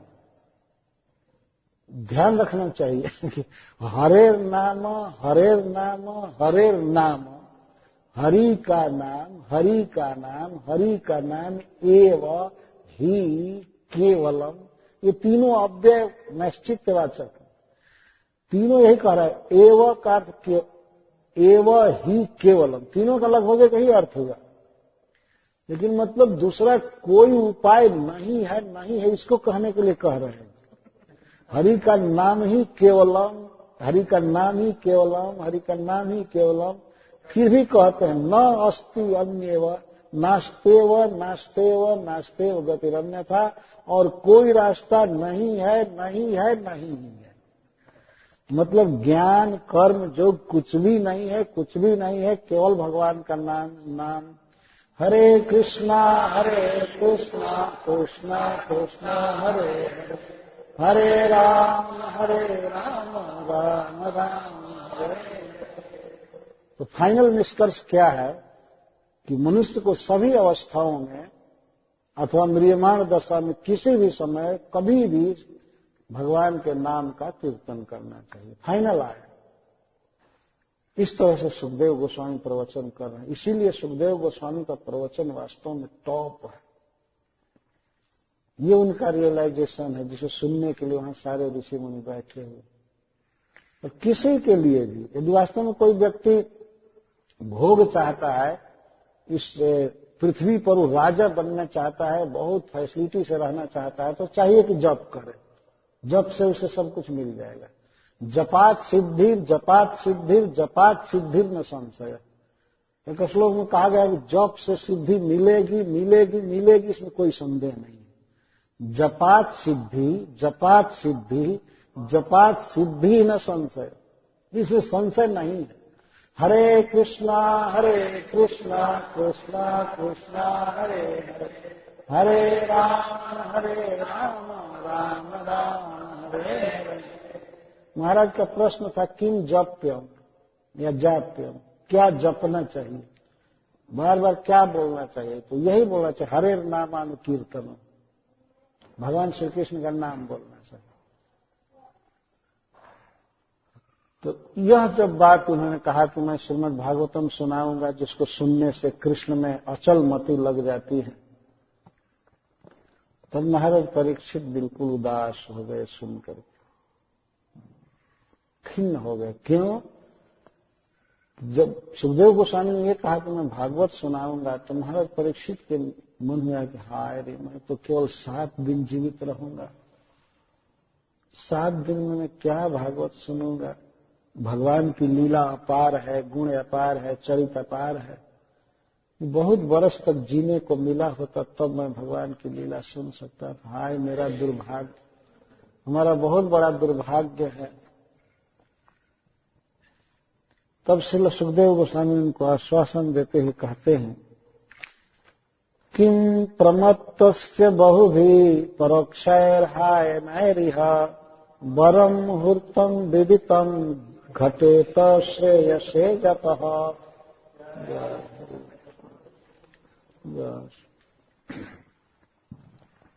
महाराज आप चिंता मत कीजिए, सुखदेव गोस्वामी कहते हैं, किम प्रमत्तस्य बहुभिः परोक्षैर्हाय नैरिह।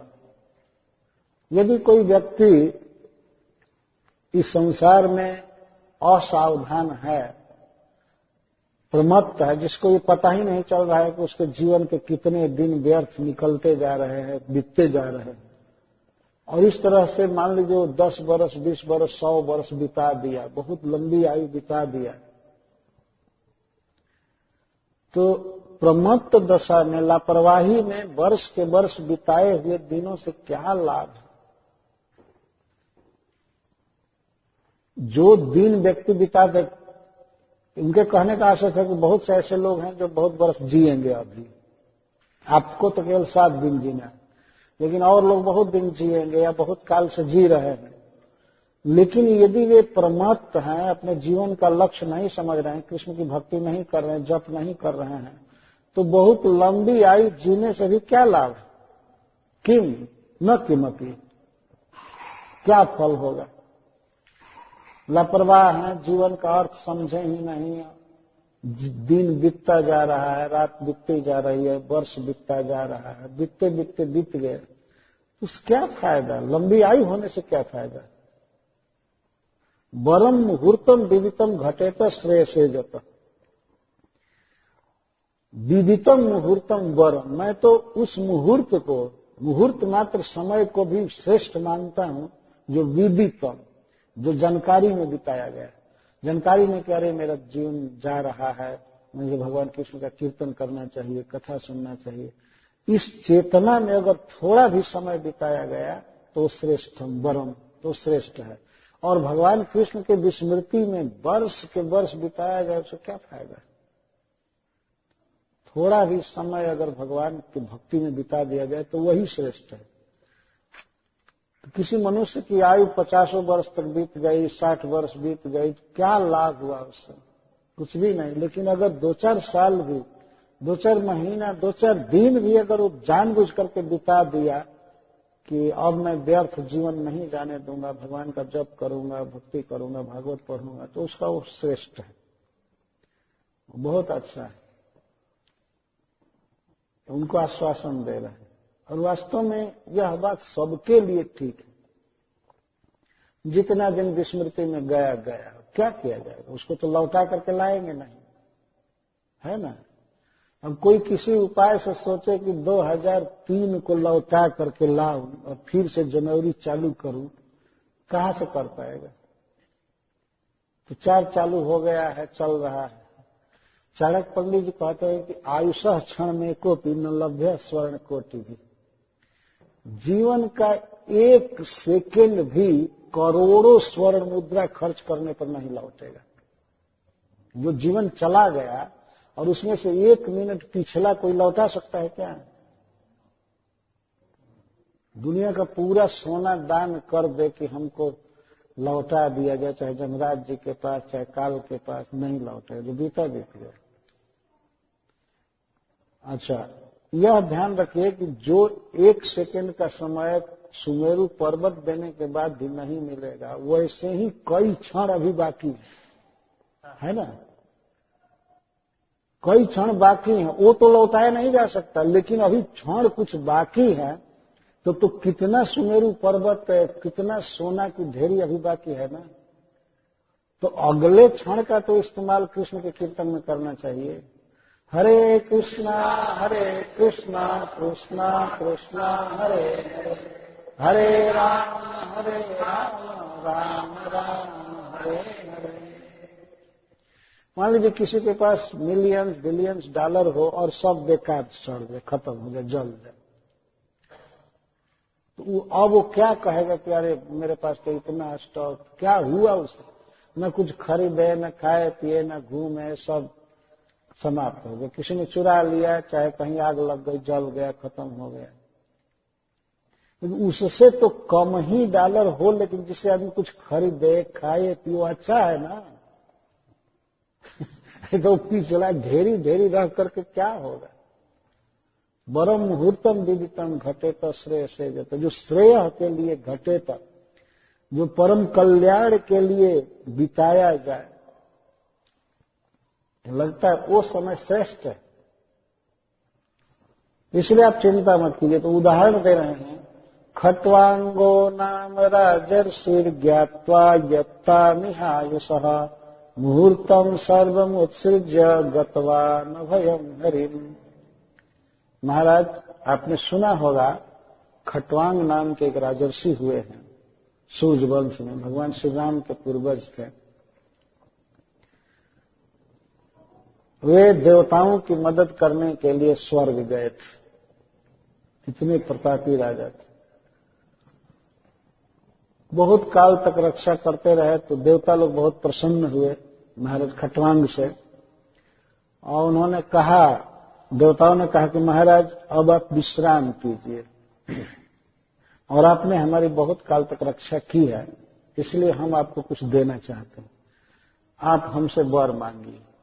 तो वे लोग ये चाहते थे कि ये कहेंगे कि स्वर्ग में हमको कोई परमानेंट जगह दे दीजिए, हम यहीं रहेंगे, भोगेंगे, भोग भोगेंगे। देवता लोग चाहते थे, देवताओं की ये इच्छा थी कि इनकी आयु को बढ़ाया जाए। देवताओं में शक्ति है, आशीर्वाद देकर के कर सकते। तो उन्होंने बड़े प्रेम से पूछा कि महाराज आप हमसे वर मांगिए, हम आपको कुछ देना चाहते हैं, हम आपके बहुत अब्लाइज्ड हैं। तो खट्वांग महाराज ने पूछा कि हमारी आयु कितनी है, स्वाभाविक आयु मेरी कितनी है। तो देवताओं ने कहा कि वो तो मुहूर्त मात्र है। मुहूर्त मात्र का मतलब लगभग 3 घंटा, एक याम एक जगह पर कहा गया, 3 घंटा आप जिएंगे, लेकिन हम आपकी आयु को बढ़ाना चाहते हैं। यदि आप चाहें तो हम आपकी आयु बढ़ाएंगे और स्वर्ग का भोग देंगे और देंगे यदि आपकी इच्छा हो। तो महाराज खट्वांग ने कहा कि नहीं नहीं नहीं, मुझे ऐसा विमान दीजिए जो सबसे तेज रफ्तार से चलता हो और मैं अयोध्या जाना चाहता हूं। मैं अयोध्या जाना चाहता हूं, स्वर्ग में नहीं रहना चाहता, क्योंकि रजोभूमि है। रजोभूमि का अर्थ रजोगुण बहुत है, वहां बहुत भोग है। वहां स्वर्ग में चित्त एकाग्र नहीं हो पाता है। ये सोचे कि मुझे जब 3 घंटा जीना है तो मैं जाकर अयोध्या जी में भगवान का स्मरण करूंगा। तो देवताओं ने उनको विमान दिया कि आए तुरंत 1 सेकंड के अंदर अयोध्या, और यहां आकर के भगवान का जप चालू किए और ध्यान चालू किए। और जो ब्राह्मण भक्त आदि थे उनके पास बैठ गए।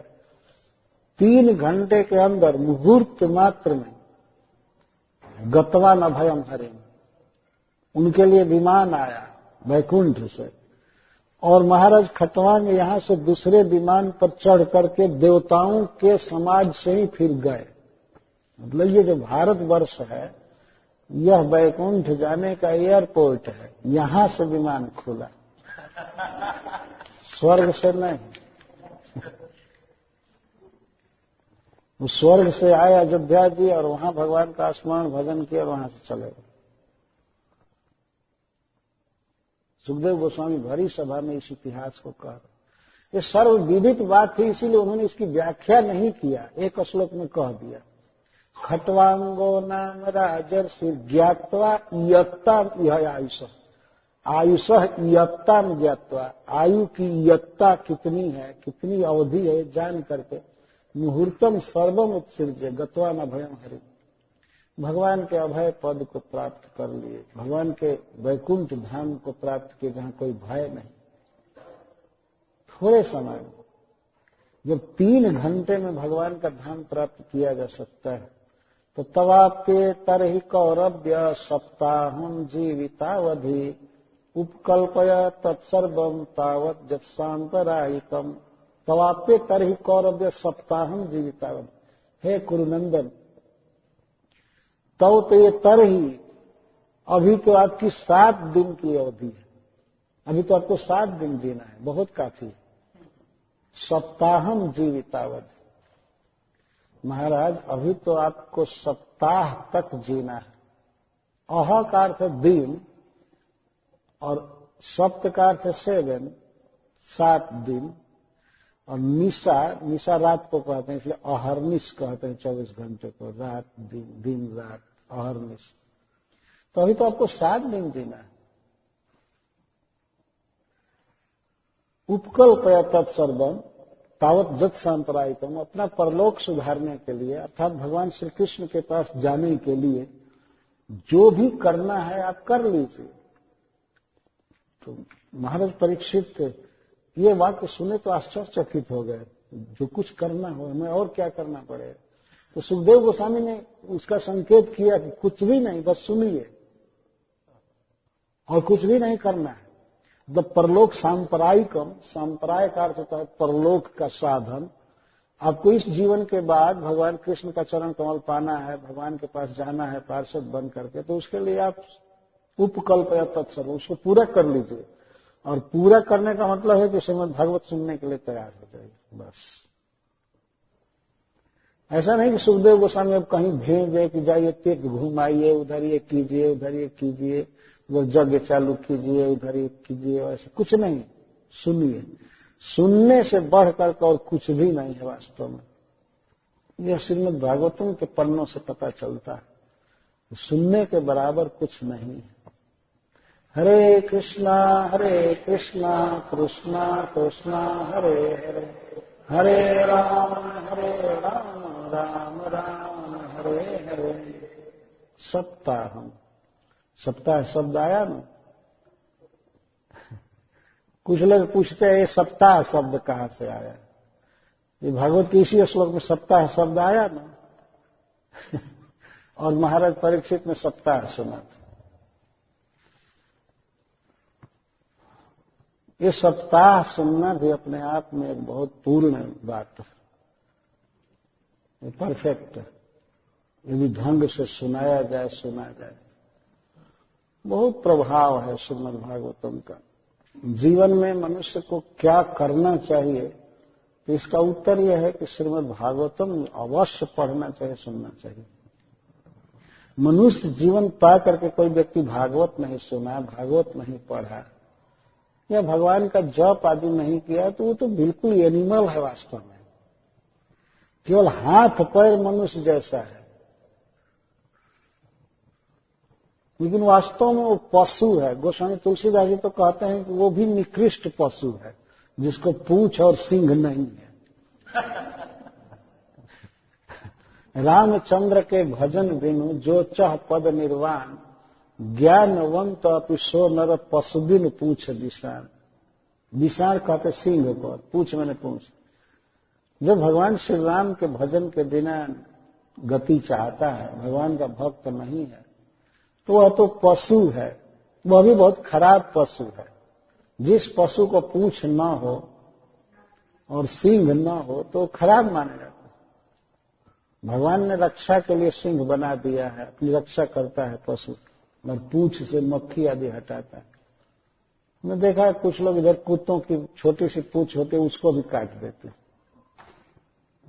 है ना, कुत्ते को ऐसे बेद्रुप कर देते, तो मक्खी आदि भी नहीं भुला सकता है भगा सकता है। तो मनुष्य ऐसे पूंछ भी रहता तो कम से कम कुछ मक्खी वगैरह हुला तो सिंह रहता तो रक्षा कर। ऐसे एनिमल हैं, भगवान की भक्ति नहीं करते, पशु, सब पशु कार चला रहे हैं या बैवान में बैठे हुए जा रहे हैं, सब पशु, भगवान का नाम नहीं ले रहे। सब पढ़े लिखे पशु हैं, लेकिन बस पशु हैं। पशु का क्या अर्थ है? जिसको कोई जानकारी न हो। तो जिसको भगवान के विषय में कोई जानकारी नहीं है तो पशु नहीं है तो क्या है? और सब कंप्यूटर रन करने जानता है और काम जानता है, लेकिन भगवान कौन है, उनसे क्या संबंध है, इस विषय में बिल्कुल बोका है, कुछ पता ही नहीं भगवान है या नहीं है।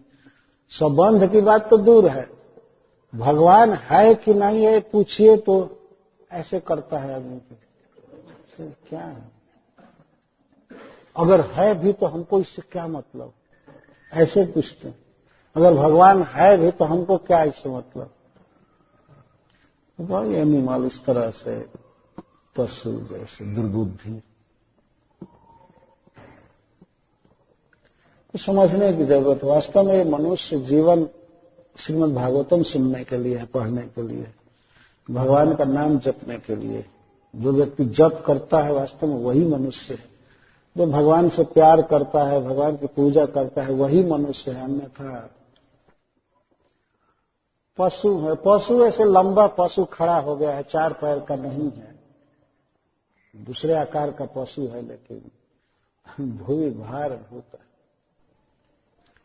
एक श्लोक में कहा गया, चाणक्य पंडित जी कहते हैं कि जिस व्यक्ति में तप नहीं है, विद्या नहीं है, भगवान की भक्ति नहीं है, इस पृथ्वी के भार भूत पशु, पृथ्वी पर लोड बढ़ाए हुए।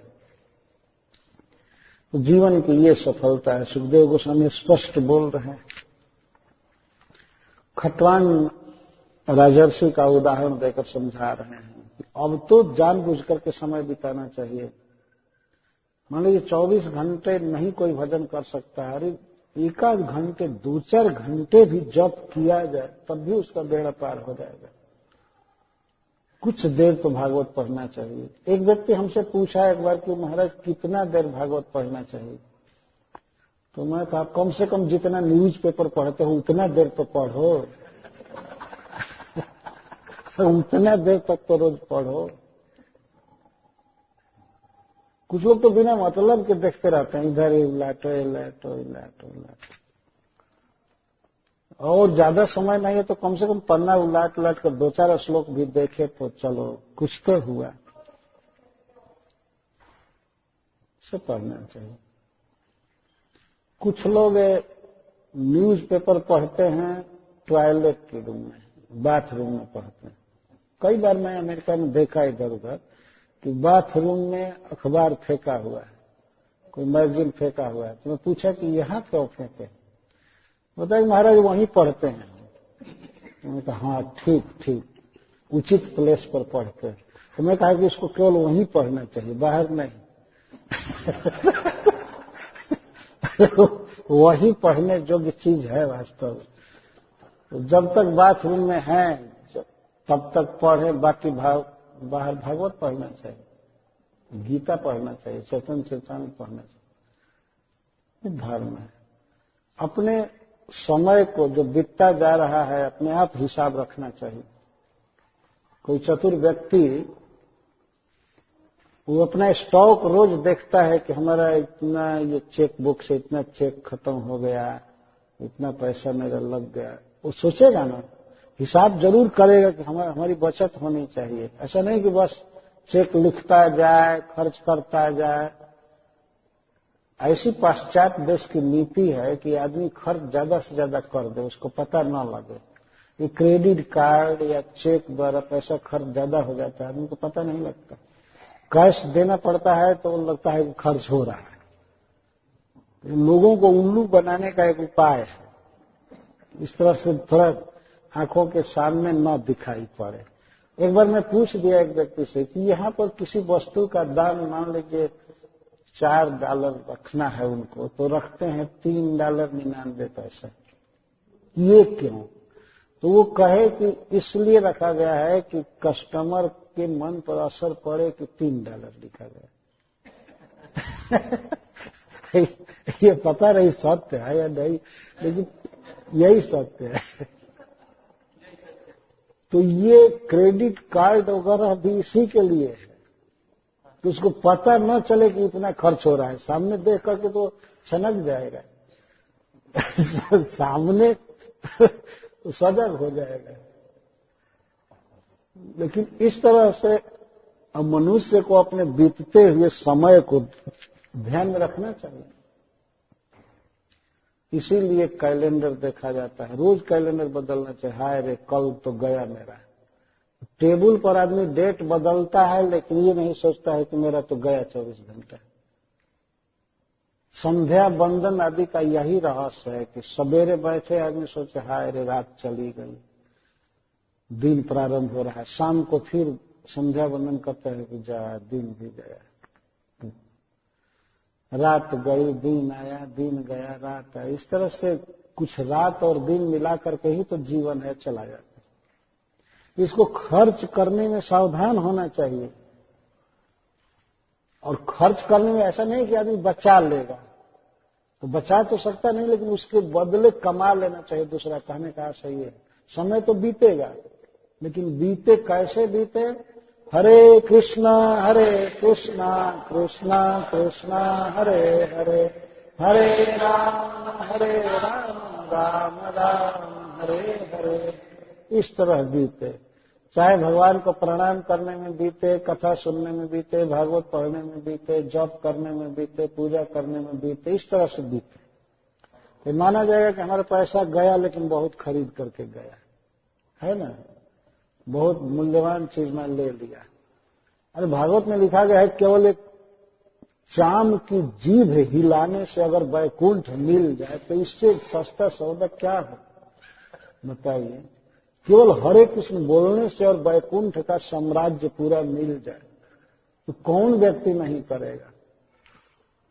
और जबकि अंत में एक दिन जीभ बंद होने वाली है, मरने के बाद तो सारी इंद्रियां ठप हो जाती, न मुख बोलता है, न जीभ बोलती है, न खाता है, न सुनता है, कुछ नहीं।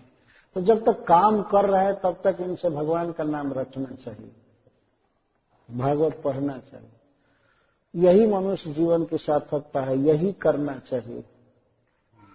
अच्छा, ये तो महाराज परीक्षित के लिए तत्कालिक बात बताएगी कि यही करना है, सिद्धांत बताएगा। लेकिन सभी मनुष्यों के लिए,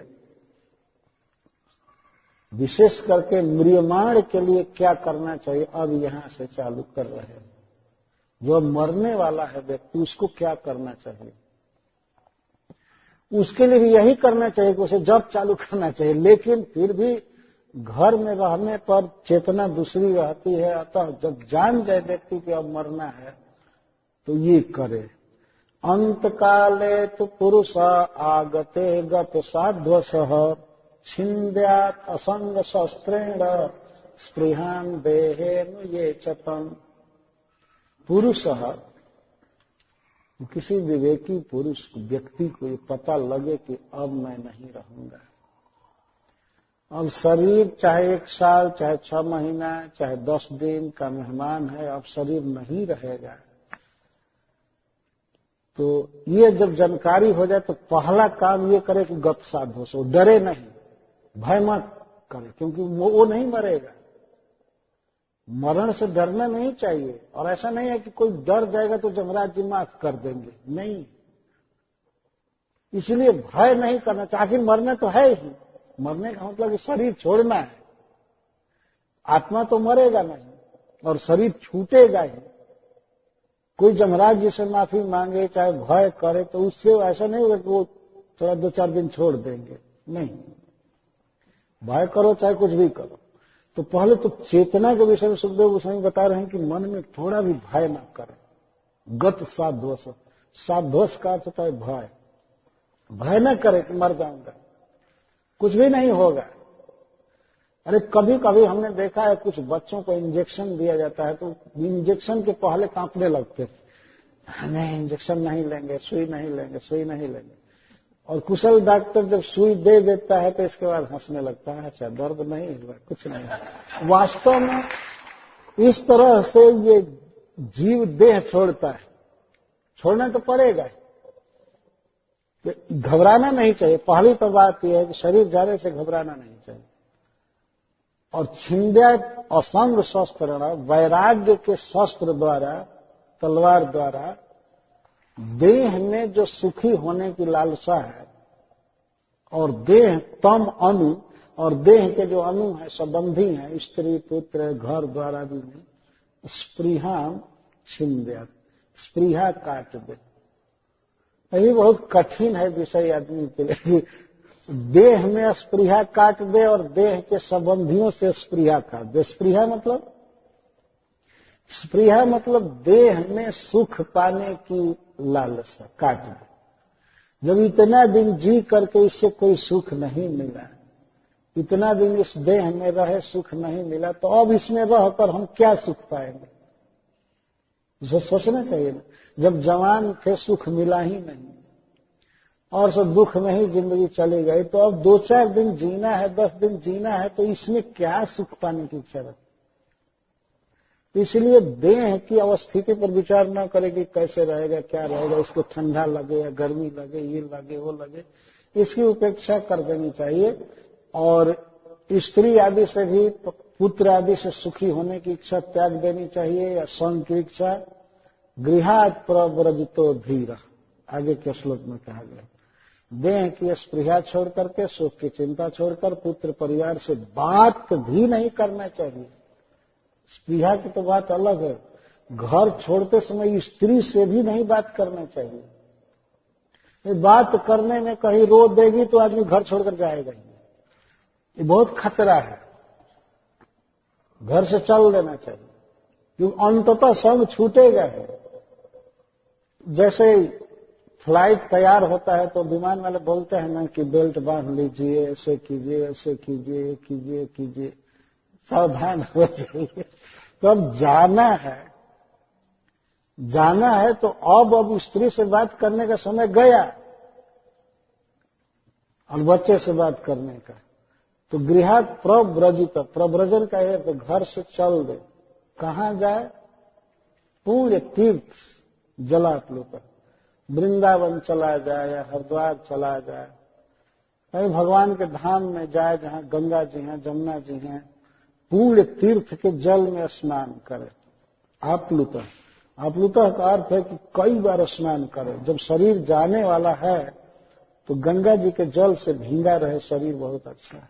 जमुना जी के जल से या राधा कुंड में, इस तरह से शरीर पर वो पानी लगना चाहिए जो भगवान के चरणों से संयुक्त है। यह जीवन का सौभाग्य है। आज भी हमने देखा है हिंदुओं में कोई शरीर छोड़ने लगता है तो थोड़ा सा पानी गंगा जी का रखते हैं तो मरते समय जरूर डालते हैं मुख में गंगा जी का पानी। तो म्रियमाण व्यक्ति का क्या कर्तव्य है बता रहे हैं। यहाँ एक प्रश्न हुआ है, श्रील विश्वनाथ चक्रवर्ती ठाकुर लिखते हैं कि जब कह ही दिए कि हरि कीर्तन करना चाहिए, भागवत सुनना चाहिए, तो म्रियमाण हो तो उसको भी चाहिए कि वो सुने। तो असंग कहां से सीखेगा, वैराग कहां से सीखेगा? बेचारा जिंदगी भर तो रहा है पुत्र परिवार में, तो एकाएक कैसे वो परिव्रजन करेगा और कहां जाएगा उस बुढ़ापा में? तो उसका वो समाधान करते हैं कि उस सभा में बहुत प्रकार के लोग बैठे हुए थे, इसलिए कुछ कुछ उनकी रुचि के अनुसार भी बोलना जरूरी था, नहीं तो उठकर चले गए होते। जीव गोस्वामी पाद जी लिखे हैं कि यदि सुखदेव गोस्वामी उनके मन के अनुसार कुछ नहीं बोले होते तो लोग 10वें स्कंध तक नहीं रुकते कथा सुनने के लिए। अरे भागो, ये केवल हरे कृष्ण कर रहे हैं, चलो भागो यहाँ से। इसीलिए कुछ अष्टांग योग का भी वर्णन करना है, उनकी रुचि रह जाए ऐसे रह जाए, जिसे बैठे रहे। अंततः भगवान की कथा सुनानी थी, 10वां स्कंध सुनाना था सुखदेव गोस्वामी को, उसके बाद तो सब कुछ भूल जाएंगे। और एक और भी आता है बात है कि जनरल आदमी के लिए क्या करना चाहिए। उसे चाहिए कि घर छोड़ दे मरने से पहले, घर में ना मरे, घर में मरने वाले की दुर्गति होती है। अब वह बात दूसरी है कि भाई वैष्णव का घर है, डीटी है, वैष्णव जुटे हुए हैं और शरीर छूट रहा है तो दूसरी बात हो गई। लेकिन जनरल तो यही बताया जाएगा कि घर छोड़ देना चाहिए। यदि वो चाहता है कि भगवान के पास जाऊं तो शरीर छोड़ने से पहले घर छोड़ देना चाहिए। और घर छोड़ करके देह के सुख पर विचार नहीं करना चाहिए। कहां खाएंगे, कहां सोएंगे, ये सोचना भी नहीं चाहिए। बहुत विस्तृत दुनिया है, कहीं ना कहीं खाने को मिल जाएगा, है ना। अरे हम लोग तो घर छोड़े हुए व्यक्ति हैं आप देख ही रहे ना, घर छोड़े हुए व्यक्ति हैं, कोई डेफिनेट किचन नहीं है, लेकिन और लोगों से अच्छा खाने को मिलता है। और लोग इतना आग्रह करते हैं कि जी उब जाता है, नहीं इतना नहीं, इतना नहीं, इतना नहीं, इतना नहीं। क्यों मिल रहा है? इसलिए कि कृष्ण के भक्त का। ये तो कौन फ्री खिलाएगा बताइए? अरे फ्री खिलाना क्या, खाने के बाद उल्टे फीस देते हैं, है ना। आप हमारे घर खाए आए, बहुत कृपा के, ऊपर से ये लीजिए, है ना। देखिए भगवान की दया। ये हमारी संस्कृति है, हिंदू संस्कृति, जिसमें ये बातें गृहस्थों के जीवन में भरी गई कि साधु का, महात्मा का स्वागत करके उसको कुछ देना, यह जीवन का एक अंग है। इस तरह का कल्चर संसार में कहीं नहीं है इस प्रकार की बात। तो जो भी हो, वास्तव में सारी दुनिया में देखा जा सकता है, कोई व्यक्ति यदि भगवान का चरण कमल पाने के लिए चल दिया, अपना निश्चित किचन छोड़ दिया, पत्नी छोड़ दिया, बच्चा छोड़ दिया, तो उसको खिलाने वाले हजारों लोग मिल जाते हैं। और वो अभी अब क्या खाने पीने की चिंता करनी है, जब अंत काले तो पुरुष आगते, जब अंत काल आ गया तो अब खाने पीने की चिंता थोड़े करेगा आदमी, अब तो भगवान के पास जाने की चिंता करेगा। तो घर से निकल करके निसंग होकर के चल देना चाहिए तीर्थ। ये नहीं कि किसी बच्चा को ले लिया कि चलो वहां कुछ सेवा करते रहना, पानी लाना ढो करके या शॉपिंग करके हमको कुछ देना, नहीं। वो सब माया के पुतले हैं, खासकर बच्चा और स्त्री। मरने के समय में इनसे बहुत सावधान रहना चाहिए। इनका तो भूल कर संग नहीं होना चाहिए, भले डिवोटी हो चाहे कुछ भी हो। बच्चा अगर भक्त भी है, चाहे ये पत्नी भक्त है, फिर भी देह के संबंधी इमीडिएट जो है, इनसे दूर होना चाहिए शरीर त्यागते समय। ये सब बातें बताई गई हैं जो हूबहू मैं बोल रहा हूं। भाई रह सकता है और कोई संबंधी रह सकता है, लेकिन पत्नी और पुत्र नहीं, क्योंकि माया की जो जबरदस्त पकड़ है इन्हीं दो के रूप में है। आदमी और सब कुछ छोड़ देता है, लेकिन इसको नहीं छोड़ पाता। और अब जाना है छोड़ करके, तो इनसे देह स्पृहा और देह से अनु तम तम अणु, जो देह के अणु है, तो देह के अणु कौन है? अणु ने संलग्न। देह और देह से ज्यादा सटे हुए कौन लोग हैं? स्त्री और बच्चा, यही दो देह से संबंधी है ना। उधर बिहार में भोजपुरी में कहते हैं किसी स्त्री का पानी ग्रहण किसी से होता है तो लोग ये व्यवहार करते हैं कि उसने उसका देह पकड़ा है, उसने उसका हाथ पकड़ा है। तो देह से और हाथ से सटा हुआ स्त्री हुई और स्त्री पुरुष के संयोग से बच्चा हुआ, ये देह के सब संबंधी इमीडिएट। इसीलिए बहुत सतर्क होना चाहिए शरीर छोड़ते समय। एक बात है कि अगर बेटा भक्त है तब तो दूसरी दफा लगेगी, कोई वैसा नहीं, फिर भी कहीं देह के कारण बहुत ममता हो जाए, इसीलिए छोड़ने की बात कही जा रही। और छोड़े, घर छोड़ा, देह के सुख का विचार छोड़ा, स्त्री छोड़ा, बच्चा छोड़ा, ये परफेक्ट चेतना में आने के लिए। अब ये नहीं सोचना चाहिए कि घर पर इतना सुख था, सुविधा थी, वहां जाऊंगा, कोई पूछेगा नहीं, डांटेंगे साधु लोग इधर उधर। कोई जाए किसी तीर्थ में, किसी मंदिर में, कोई कहे गेट आउट किसी माता, तो सोचेगा इससे तो अच्छा मेरा घर था, वहां हीटर भी था, एसी भी था, सब था, ये था, बाप रे बाप। कभी कभी इधर बसने वाले इंडियन लोग सोचा करते हैं मरते समय भी, नहीं ठीक है इधर ही मर जाएंगे। इधर क्यों मरेंगे? भारत में मरना चाहिए। खटवान महाराज स्वर्ग छोड़ करके अयोध्या जी आ गए तो अमेरिका छोड़कर क्यों नहीं आ जाएंगे? लेकिन ममता रहती है कि हाय रे ऐसा कैसे घर नहीं मिलेगा, ये नहीं मिलेगा, वो नहीं मिलेगा, ये नहीं मिलेगा। तो यही कामना रह गई तो व्यक्ति भगवान के पास कैसे जाएगा? प्रश्न है कि म्रियमाण को क्या करना चाहिए, इसलिए सुखदेव गोस्वामी ये बोल रहे हैं। वहां पूर्ण तीर्थ जला प्लुत, वृंदावन में जा करके, हरिद्वार में जा करके खूब स्नान करे 3 बार। अरे कुछ नहीं भजन होगा तो गंगा में स्नान करने से व्यक्ति भगवान के पास चला जाएगा, इतनी शक्ति है गंगा में, समझे?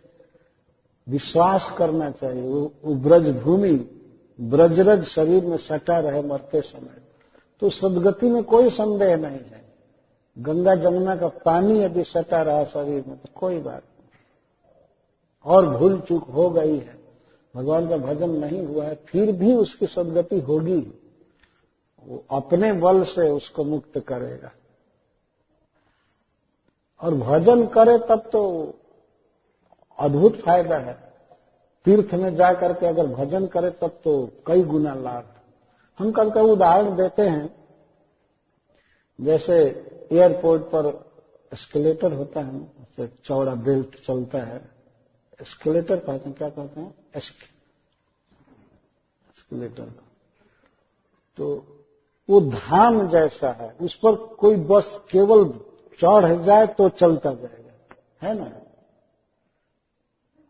वृंदावन धाम, हरिद्वार या जगन्नाथपुरी, मायापुरी, द्वारका, ये सब जो धाम है, वहां केवल रहे व्यक्ति तब भी वो गाड़ी चलती रहेगी। जैसे उस पर मान लीजिए एस्केलेटर पर बच्चा भी है, कोई भी है, केवल खड़ा है तब भी जाता है। अगर उस पर चले तो और फास्ट जाएगा।